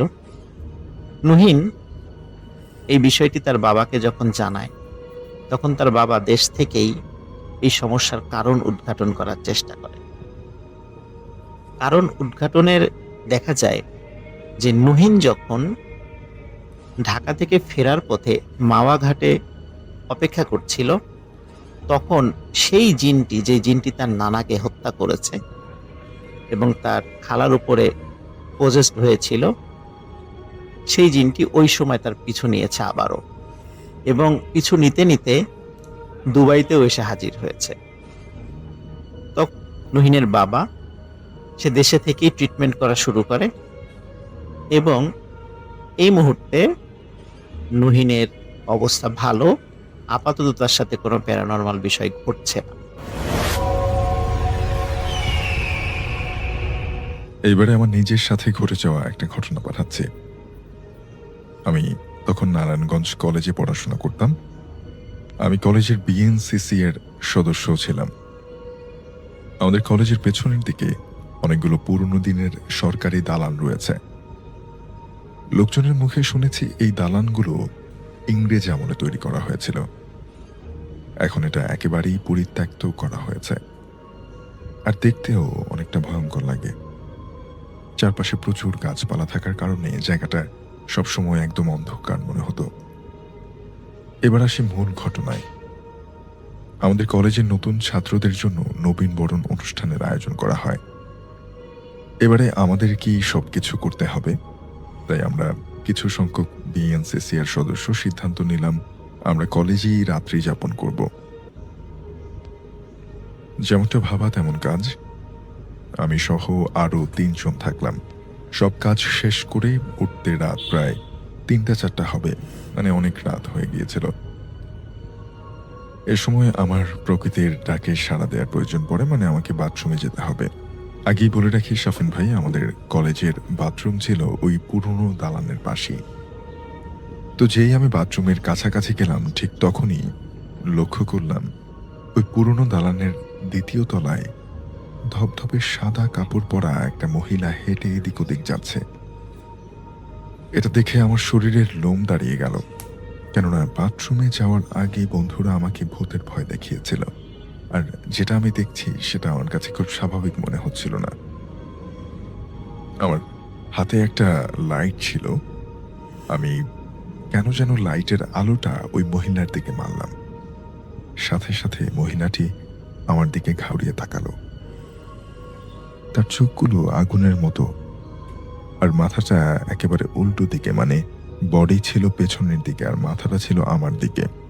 সে এক নজরে আমার দিকে রাগান্বিতভাবে তাকালো, তারপর একটা ঠুনকো হাসি হাসলো আমার দিকে, আর আমাকে ইশারায় কাছে যেতে বলল হাত নেড়ে। আমি ভয়ে ওখান থেকে পালিয়ে যেতে চাইলাম, কিন্তু কেন যেন যেতে পারলাম না। মনে হলো আমাকে কেউ যেন হিপনোটাইজ করে রেখেছে। আমিও তার দিকেই তাকিয়ে আছি। হঠাৎ এমন সময়ে ওই মহিলার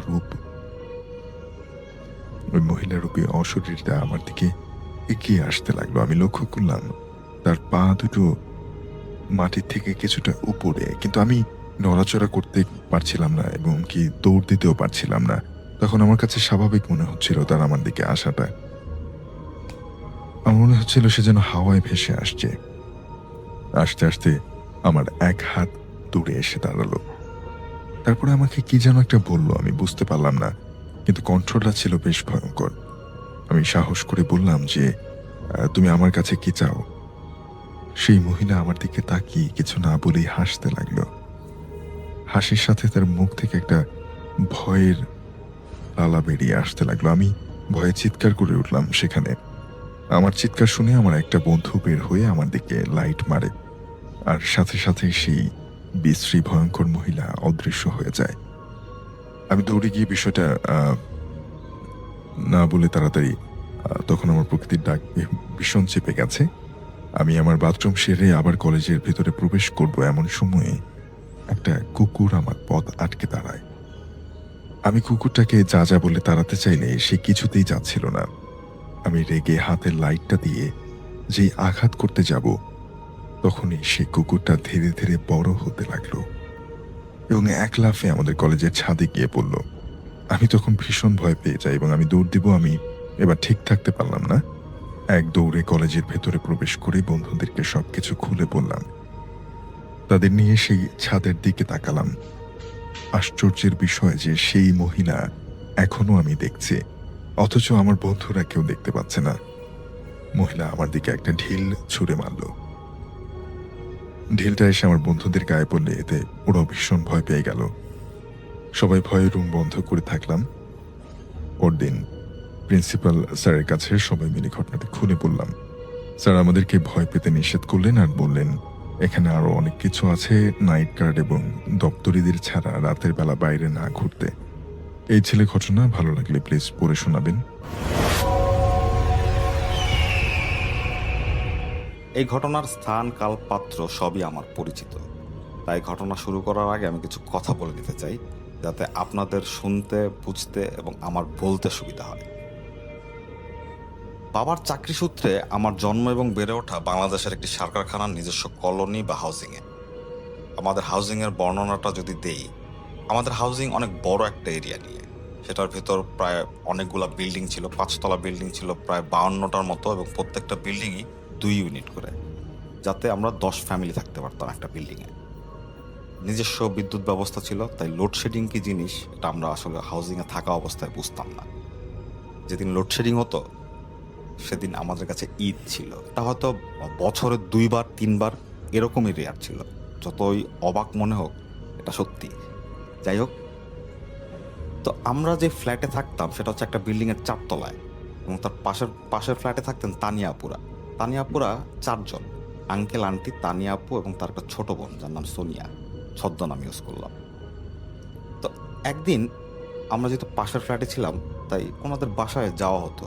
তো একদিন লক্ষ্য করলাম তারা মেইন দরজার ভিতর দিক থেকে একটা বড় তালা লাগিয়েছেন। তো আমি একটু অবাক হলাম, অবাক হয়ে আম্মাকে জিজ্ঞেস করলাম এসে যে, আম্মা, ওরা ভিতরে তালা লাগাইলো, কাহিনী কি? তা আম্মা বলতেছে যে কাহিনীটা বললো আম্মা, সেটা অনেকটা এরকম। আমাদের হাউজিংয়ে আঙ্কেলেরা বা যারা চাকরি করেন তারা 3 শিফটে কাজ করেন, মর্নিং, ইভিনিং আর হচ্ছে নাইট। যারা নাইটে কাজ করেন তারা প্রায় 3টা-4টার দিকে চলে আসেন বাসায়, আর ফ্যাক্টরি আর বাসার দূরত্ব 10 মিনিটের হাঁটা পথ। তো একদিন আমাদের 3 তলার এক আঙ্কেল, তিনি 4টার দিকে বাসায় ফিরছিলেন। তো তিনি যখন সিঁড়িতে উঠছিলেন তখন তিনি দেখলেন তানিয়া আপু আস্তে আস্তে সিঁড়ি দিয়ে নিচে নামছে। তো এত রাতের বেলায় তানিয়া আপু সিঁড়ি দিয়ে নিচে কোথায় যাচ্ছে এটা দেখে আঙ্কেল একটু অবাক হন।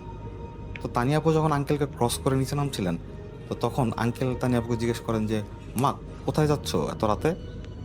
তানিয়া আপু তার দিয়ে কোনো ভ্রুক্ষেপ করলেন না, তিনি সোজা আস্তে আস্তে নিচে নেমে যেতে লাগলেন। তো আঙ্কেল ব্যাপারটা খুবই অবাক হলেন এবং লক্ষ্য করতে থাকলেন যে তানিয়া আপু আসলে কি করে। তো তিনি দেখলেন আস্তে আস্তে তিনি বিল্ডিং থেকে বের হয়ে গেলেন তানিয়া আপু। তো তিনিও পিছনে পিছনে গেলেন। তিনি এটাও মনে করছিলেন যে তানিয়া আপু হয়তো স্লিপ ওয়াক করছেন, তো এই মুহূর্তে তাকে একা ছেড়ে দেওয়া ঠিক হবে না।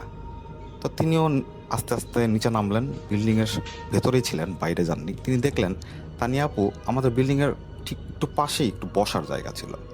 তানিয়া আপু সেখানে গিয়ে বসলেন, বসে তার বাম দিকে ফিরে কার সাথে জানি কিছুক্ষণ কথা বললেন। তো আঙ্কেল স্পষ্ট দেখতে পাচ্ছেন যে তানিয়াপুর পাশে কেউ নাই। তো এই ব্যাপারটায় আঙ্কেল ভয় পেয়ে যান। তো তিনি চিন্তা করেন এখনই তানিয়াপুর বাবা মাকে যে বলতে হবে। এই কথা যখনই চিন্তা করলেন, ঠিক তখনই তিনি দেখলেন তানিয়াপু উঠে দাঁড়ালেন এবং ঠিক তার দিকেই হাঁটতে হাঁটতে আসছিলেন। তো আঙ্কেল ভয়ে জমে যান জায়গায়। তানিয়াপু তার পাশ দিয়ে ক্রস করে সুন্দর করে, যেন কিচ্ছুই না, কেউ নাই পাশে, এরকমভাবে তিনি উপরে উঠতে লাগলেন। তো আঙ্কেল একটু ধাতস্থ হওয়ার পর তিনিও আস্তে আস্তে পিছু পিছু যেতে লাগলেন যে তানিয়া আপু কি করে দেখার জন্য। তো তিনি দেখলেন তানিয়া আপু ঠিক সুন্দর করে তার বাসায় ঢুকে দরজা বন্ধ করে চলে গেল। তো আঙ্কেলও আর সে রাতের মতো কিছু করলেন না, বাসায় চলে গেলেন। সকালবেলা আঙ্কেল, 3 তলার যে আঙ্কেল, সে আঙ্কেল এবং আন্টি তানিয়াপুর বাবা মার সাথে বসেন এবং বলেন যে কালকে রাতের বেলা এই ঘটনা আমি দেখছি। আসলে অবিশ্বাস করার কিচ্ছু নেই, কারণ একটা ঘটনা না ঘটলে আঙ্কেল আন্টি এভাবে এসে বলতেন না। তো আঙ্কেল আন্টি চিন্তায় পড়ে যান। তারপরও তারা চিন্তা করেন যে ওয়েট করবেন এবং দেখবেন আসলে কি ব্যাপার। তো সেদিন রাতের বেলা আঙ্কেল আন্টি বেডরুমে শোন আর তানিয়া আপু, সোনিয়া আপু শোন মাঝে রুমে। রাত 2টা-2:30টার দিকে আঙ্কেল আন্টি জেগেই ছিলেন, কারণ তাদের মাথায় টেনশন ছিল। তো আঙ্কেল আন্টি হঠাৎ লক্ষ্য করলেন যে কে জানি মেইন গেটের দরজাটা খুলল। তো এই আওয়াজ পেয়ে তারা কিছুক্ষণ চুপচাপ থাকলেন এবং এরপরে আঙ্কেল বের হয়ে তার রুমের দরজা খুলে দেখলেন মেইন গেট খোলা। তো তিনি দৌড়িয়ে মেইন গেট দিয়ে বের হয়ে দেখেন যে তানিয়া আপু আস্তে আস্তে ধীরে ধীরে নিচে নেমে যাচ্ছে। তো আন্টিও দৌড় দিয়ে আসেন। আসার পর তিনি তানিয়া আপুকে দেখে চিৎকার দিতে যাবেন, তো আঙ্কেল তাকে চেপে ধরেন, কারণ এত রাতের বেলা চিৎকার দিলে ব্যাপারটা অন্যরকম হতে পারে। তো তারা চিন্তা করলেন যে উনি কী করে দেখবেন। তো তারা দেখলেন আঙ্কেল, 3 তলার আঙ্কেল আজকে সকালবেলা তাদের যে ঘটনা বলল, ঠিক সেই ঘটনাই তানিয়া আপু আবার রিপিট করলেন। ঠিক সেরকমভাবেই তিনি আস্তে আস্তে কিছুক্ষণ পর উপরে উঠে বিছনায় গিয়ে ঘুমিয়ে পড়লেন, যাতে কিচ্ছু হয়নি এরকম একটা ভাব। পরদিন সকালবেলা আঙ্কেল আন্টি আমাদের হাউজিংয়েই এক খুব পরহেজগার লোক ছিলেন, তিনি এরকম আসর কাটাতে পারতেন। তো তাকে নিয়ে আসেন। তো তিনি তানিয়া আপুকে দেখেন, কিছুক্ষণ ঝাড়ফুঁক দেন, পানি পরা দেন এবং যাওয়ার সময় বলেন যে একটা কাজ করতে হবে, সেটা হচ্ছে আপনাদের ঘরের ভিতর দিয়ে তালা দিয়ে রাতে ঘুমাতে হবে। এটা করলেও সমস্যার সমাধান হতে পারে। তো এই কথা শুনে আঙ্কেল পরদিনই ওই তালা কিনে আনেন এবং তালা লাগিয়ে দেন গেটে, এবং চাবি তানিয়াপুর চিন্তার বাইরে এমন একটা জায়গায় লুকিয়ে রাখেন এবং তাদের কাছেও এক পিস রাখেন। তো রাতের বেলা সেদিন রাত 2টা-2:30টার দিকে আঙ্কেল আন্টি জেগেছিলেন। দেখলেন তানিয়াপু তাদের দরজার সামনে এসে হালকা নক করছে এবং ডাকছে, মা মা। তো আঙ্কেলও কোনো কথা বলেন না, আন্টিও কোনো কথা বলেন না। তো কিছুক্ষণ পর তানিয়াপু দরজার ওপাশ থেকে নক করছেন এবং বলছেন যে, মা মা চাবিটা দাও, ও ডাকছে, না গেলে রাগ করবে, প্লিজ চাবিটা দাও প্লিজ। অনেক অনুনয় বিনয়। কিন্তু কিছুক্ষণ পর আস্তে আস্তে যেন তানিয়াপু ধৈর্য হারিয়ে ফেলছেন। সেই আস্তে আস্তে নখ থেকে ব্যাপারটা ধ্রুম ধারুম কিলে পরিণত হয়। জোরে জোরে ধাক্কা দেওয়া শুরু করেন দরজায়। এক পর্যায়ে ব্যাপারটা এরকম হয়ে যায় যে বিল্ডিংয়ের অন্যান্য ফ্ল্যাটের লোকজন চলে আসে তাদের বাসার সামনে। তখন আঙ্কেল আন্টি কোনোভাবে দরজা খুলে তানিয়াপুকে সেদিনের মতো কন্ট্রোল করেন। এর পরের দিনই তানিয়াপুকে নিয়ে তারা চলে যান ঢাকার কোনো পীরের কাছে। এরপর ফিরে আসেন এবং ওই পীর নাকি তাদের বলে দেন যে এই বাসা যত দ্রুত সম্ভব ত্যাগ করতে হবে। তো তারা পরে 3-4 মাসের মতো ছিলেন, এরপর বাসাটা ছেড়ে চলে যান। পরে আরেকটা বিল্ডিংয়ে ওঠেন। তো আমরা যেহেতু পাশের ফ্ল্যাটে ছিলাম, আমরাও ভয় পাচ্ছিলাম। তো 2-3 মাস পর ওই একই বিল্ডিংয়ের দোতলা খালি হওয়াতে আমরা দোতলায় চলে যাই। আর হাউজিংয়ের ফ্ল্যাটগুলো বেশিরভাগ খালি থাকে না, ভর্তি হয়েই যায়। তো আমরা দোতলা চলে যাওয়ার 2-3 মাস পরই আমাদের ফ্ল্যাট এবং ওই পাশের ফ্ল্যাটে, সেই তানিয়াপুদের ফ্ল্যাটে 2 ফ্যামিলি ওঠে। আমাদের ফ্ল্যাটে যারা ওঠে সে আমার খুবই পরিচিত, মানে খুব রেসপেক্টেড বড় ভাই রিপন ভাই, তার নামটা রিয়াল। তো রিপন ভাইরা ওঠেন এবং পাশের ফ্ল্যাটে উঠে একটা নতুন লোক, সে নতুন জয়েন করছে এই ফার্টিলাইজারে, আর ফ্যামিলিও নিয়ে আসছে, এক ছেলে আর স্ত্রী, ছোট একটা ছেলে। তো তারা 3-4 মাস থাকেন, তো আমরা ওরকম কোনো কিছু শুনি না। তো একবার সে নতুন ফ্যামিলি তারা বাড়িতে যায় বেড়াতে, রিপন ভাইকে চাবি দিয়ে যায়, পাশের ফ্ল্যাটে যেহেতু থাকে। তো বলে যে রাতের বেলা রিপন যেন এসে তাদের বাসায় থাকে। তো সেদিন রাত 10টার দিকে রিপন ভাই খাওয়া দাওয়া করে সেই ফ্ল্যাটে যান একাই থাকার জন্য। তো ফ্ল্যাটের 3 রুম থাকতো, একটা হচ্ছে বেডরুম, মাঝের রুম আর হচ্ছে গেস্ট রুম। তো বেডরুমটা তালা মারা ছিল, আর মাঝের রুমটা আর যে গেস্ট রুমটা ছিল ওটা খোলা ছিল। তারা বলেছিলেন যে কোনো একটাতে তুমি ঘুমিও, সমস্যা নেই। তো তিনি বারান্দায় দাঁড়িয়ে একটা সিগারেট খাচ্ছিলেন আর মাঝের রুমের দিকে তাকিয়েছিলেন। বারান্দা থেকে মাঝের রুম সরাসরি দেখা যায়। তো তিনি দেখছেন যে বিছানার উপর একটা ছোট কোল বালিশ। তিনি বুঝতে পারছেন যে ওটা একটা কোল বালিশ, কিন্তু কেন জানি তার আরেকটা সেন্স কাজ করছে যেটা খুবই অদ্ভুত। সেটা হচ্ছে তার আবার এটাও মনে হচ্ছে যে ওইটা কোল বালিশ না, একটা ছোট্ট একটা বাচ্চার লাশ কাফনে মুড়িয়ে রাখা।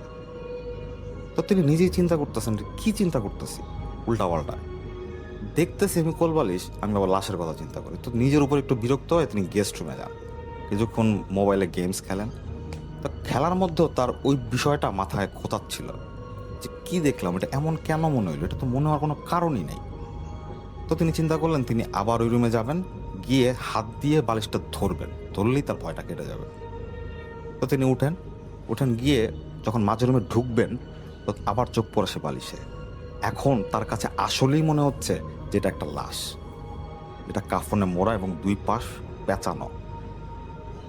তো এটা দেখে উনি প্রচণ্ড ভয় পান, কিন্তু এটাও চিন্তা করেন যে না, এটা ভুল দেখতেছি, হ্যালোসিনেশন হচ্ছে, আমার গিয়ে ওই বালিশটা ধরলেই সব ঠিক হয়ে যাবে।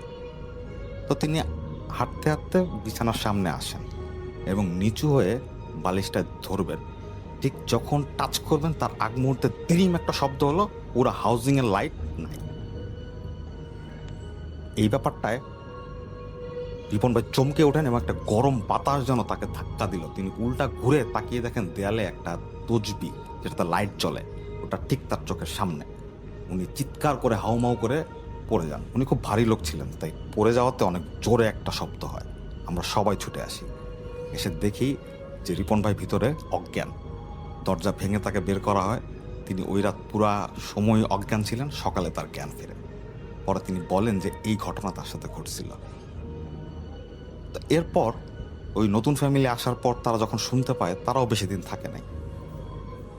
কিন্তু একটা বিষয় যেটা, যেই হাউজিংয়ের কোনো ফ্ল্যাটই খালি থাকে না, ওই ফ্ল্যাটটা বেশ কয়েক বছর খালি ছিল, বেশ কয়েক বছর। এখন ওইরকম কোনো সমস্যা হয় যেটা আমরা শুনতে পাই না, বা হয়ও না হয়তো। আসসালামু আলাইকুম রাসেল ভাই, আশা করছি আপনি ভালো আছেন। রাসেল ভাই, আজকে আমি এমন একটি ঘটনা আপনার সঙ্গে শেয়ার করতে যাচ্ছি যা শুনে আজও আমার শরীর শিউরে ওঠে। ঘটনাটি আমি নিজে প্রদক্ষণ করিনি, তবে যিনি আমাকে বলেছিলেন উনি একজন সম্মানিত আলেম আমাদের গ্রামের। তার অনুমতি নিয়েই আমি ঘটনাটি আপনাকে পাঠাচ্ছি। আর একটা জিনিস অনুরোধ করব যে এই ঘটনায় সংশ্লিষ্ট ব্যক্তিদের নাম, স্থান আমি আসলে কোনো কিছুই বলছি না, আমি ছদ্মনাম ব্যবহার করছি। রাসেল ভাই, এই ঘটনাটি ঘটে বান্দরবনের একটি দুর্গম পাহাড়ি অঞ্চলের। এটা একটা পুরনো মাদ্রাসাকে ঘিরে, যেই মাদ্রাসাটাকে স্থানীয় লোকেরা বেশ ভালোই জানতো। মাদ্রাসাটার চারদিকে উঁচু নিচু পাহাড়, ঘন জঙ্গল আর গভীর গভীর খাদ। দিনের বেলাতেও এলাকাটি ছিল একদম নির্জন, আর রাত নামলেই পুরো অঞ্চলে ডুবে যেত এক অদ্ভুত নীরবতায়। আসল ভাই, আপনি যদি কখনো পাহাড়ি অঞ্চলে গিয়ে থাকেন তাহলে তো এই বিষয়টি জানবেন যে পাহাড়ের অধিকাংশ জায়গায় কিন্তু একদম নীরবতা। এখানে তেমন কোনো কোলাহল নেই, এইখানে তেমন কোনো সারা শব্দ নেই, তেমন মানে আমাদের যেমন ঢাকা শহরে যেরকম বাদ্যযন্ত্রের শব্দ, বাস, ট্রাক, শিল্প কলকারখানার যন্ত্র, অনেক শব্দ, কিন্তু এই পাহাড়ি অঞ্চলের মধ্যে দিনের বেলাতেও যেরকম শব্দ নেই, রাত্রের বেলা একদমই নীরবতায় চলে যায় এই অঞ্চলগুলো। এবং যেই মাদ্রাসার কথাটা আমি আপনাকে বললাম, এই মাদ্রাসায় প্রতি রাত্রে বয়স্ক মানুষদের জন্য একটা আরবি শিক্ষার ব্যবস্থা ছিল। আমাদের এলাকায় যেরকম ব্যবস্থা করা হয় সেই এলাকাটাও এইরকম বয়স্ক লোকদেরকে নিয়ে রাত্রের বেলায় এশারের নামাজ শেষে যারা একটু কোরআন পড়তে পারে না তাদেরকে নিয়ে একটা কোরআন শিক্ষার ব্যবস্থা করা হয়েছিল। দূর দূরান্ত থেকে পাহাড়ি মানুষজন এসে এই মানে মাদ্রাসায় পড়াশোনা করত। তারা সেখানে থাকতো না, শুধুমাত্র মানে রাত্রের বেলা পড়াশোনা করে আবার বাড়ি চলে যেত। তাদের মধ্যেই ছিল একজন রহস্যময় বৃদ্ধ মানুষটি, আমি তার নাম ছদ্মনাম ব্যবহার করছি, তার নাম হাজী আব্দুল করিম। প্রথম দেখায় তাকে একবারেই সাধারণ একজন বৃদ্ধ মানুষ হিসেবে মনে হবে। সাদা পাঞ্জাবি, মাথায় টুপি, মুখ ভরা দাড়ি, পাগড়ি মাথায়, মাঝে মধ্যে তসবি গন্তে গন্তে আসেন।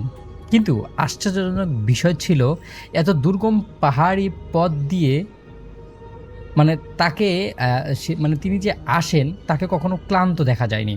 উনি আসেন একদম তরতাজার মতো করে আসেন, মানে তাকে কোনোভাবেই মনে হয়নি যে সে ক্লান্ত হয়ে যায়। রাসেল ভাই, আপনি একটা কথা জানেন যে পাহাড়ের রাস্তাগুলো একদম উঁচু নিচু, ভাঙ্গা গোছকা, তারপরে মানে এত বেশি অবস্থা খারাপ যেটা তাকে আসলে মানে বোঝাই যায় যে তার খুব কষ্ট হয়। কিন্তু তিনি যখন মাদ্রাসার ভিতরে ঢোকেন তখন তাকে একদম ফ্রেশ লাগে।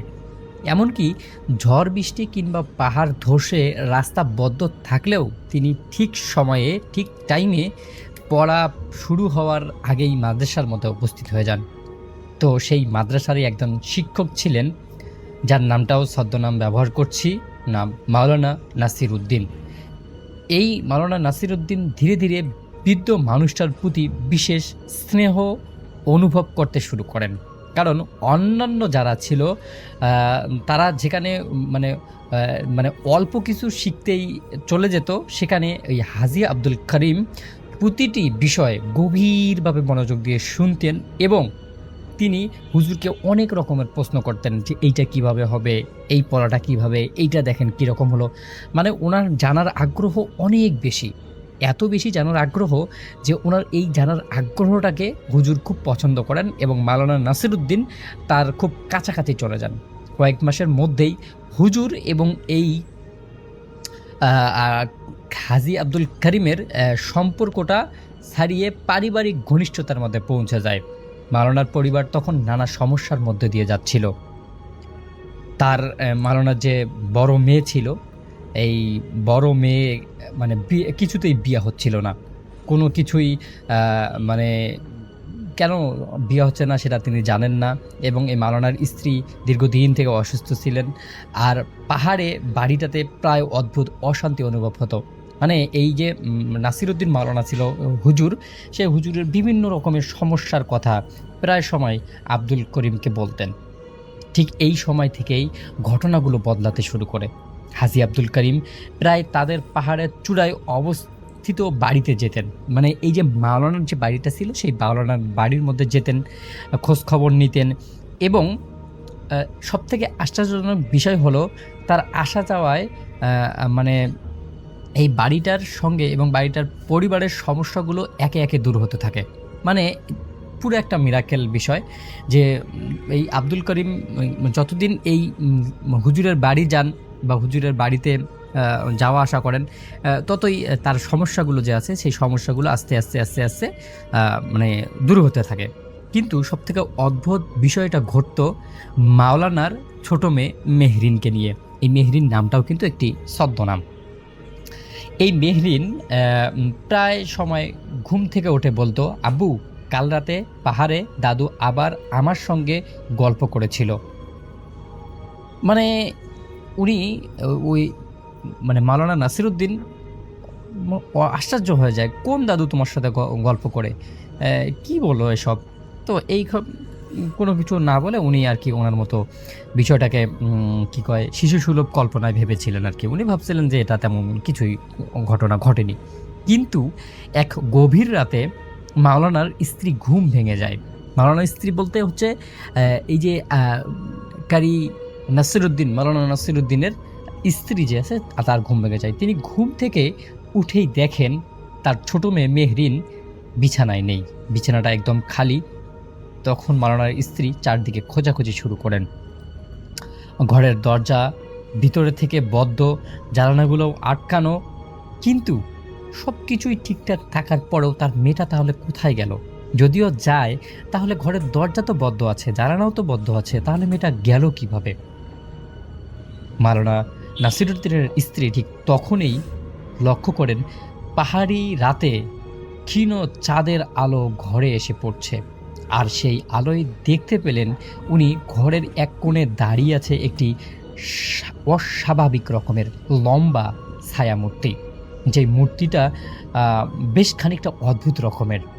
তার মাথা যেন প্রায় ঘরের বাঁশের ছাদ সুই সুই হয়ে গেছে, আর তার কোলে শান্তভাবে ঘুমিয়ে আছে মাওলানার ছোট মেয়ে মেহরিন। মাওলানার স্ত্রী ভয় পেয়ে চিৎকার করতে গেলেও তার গলা দিয়ে কোনো রকমের শব্দ বের করতে পারলেন না।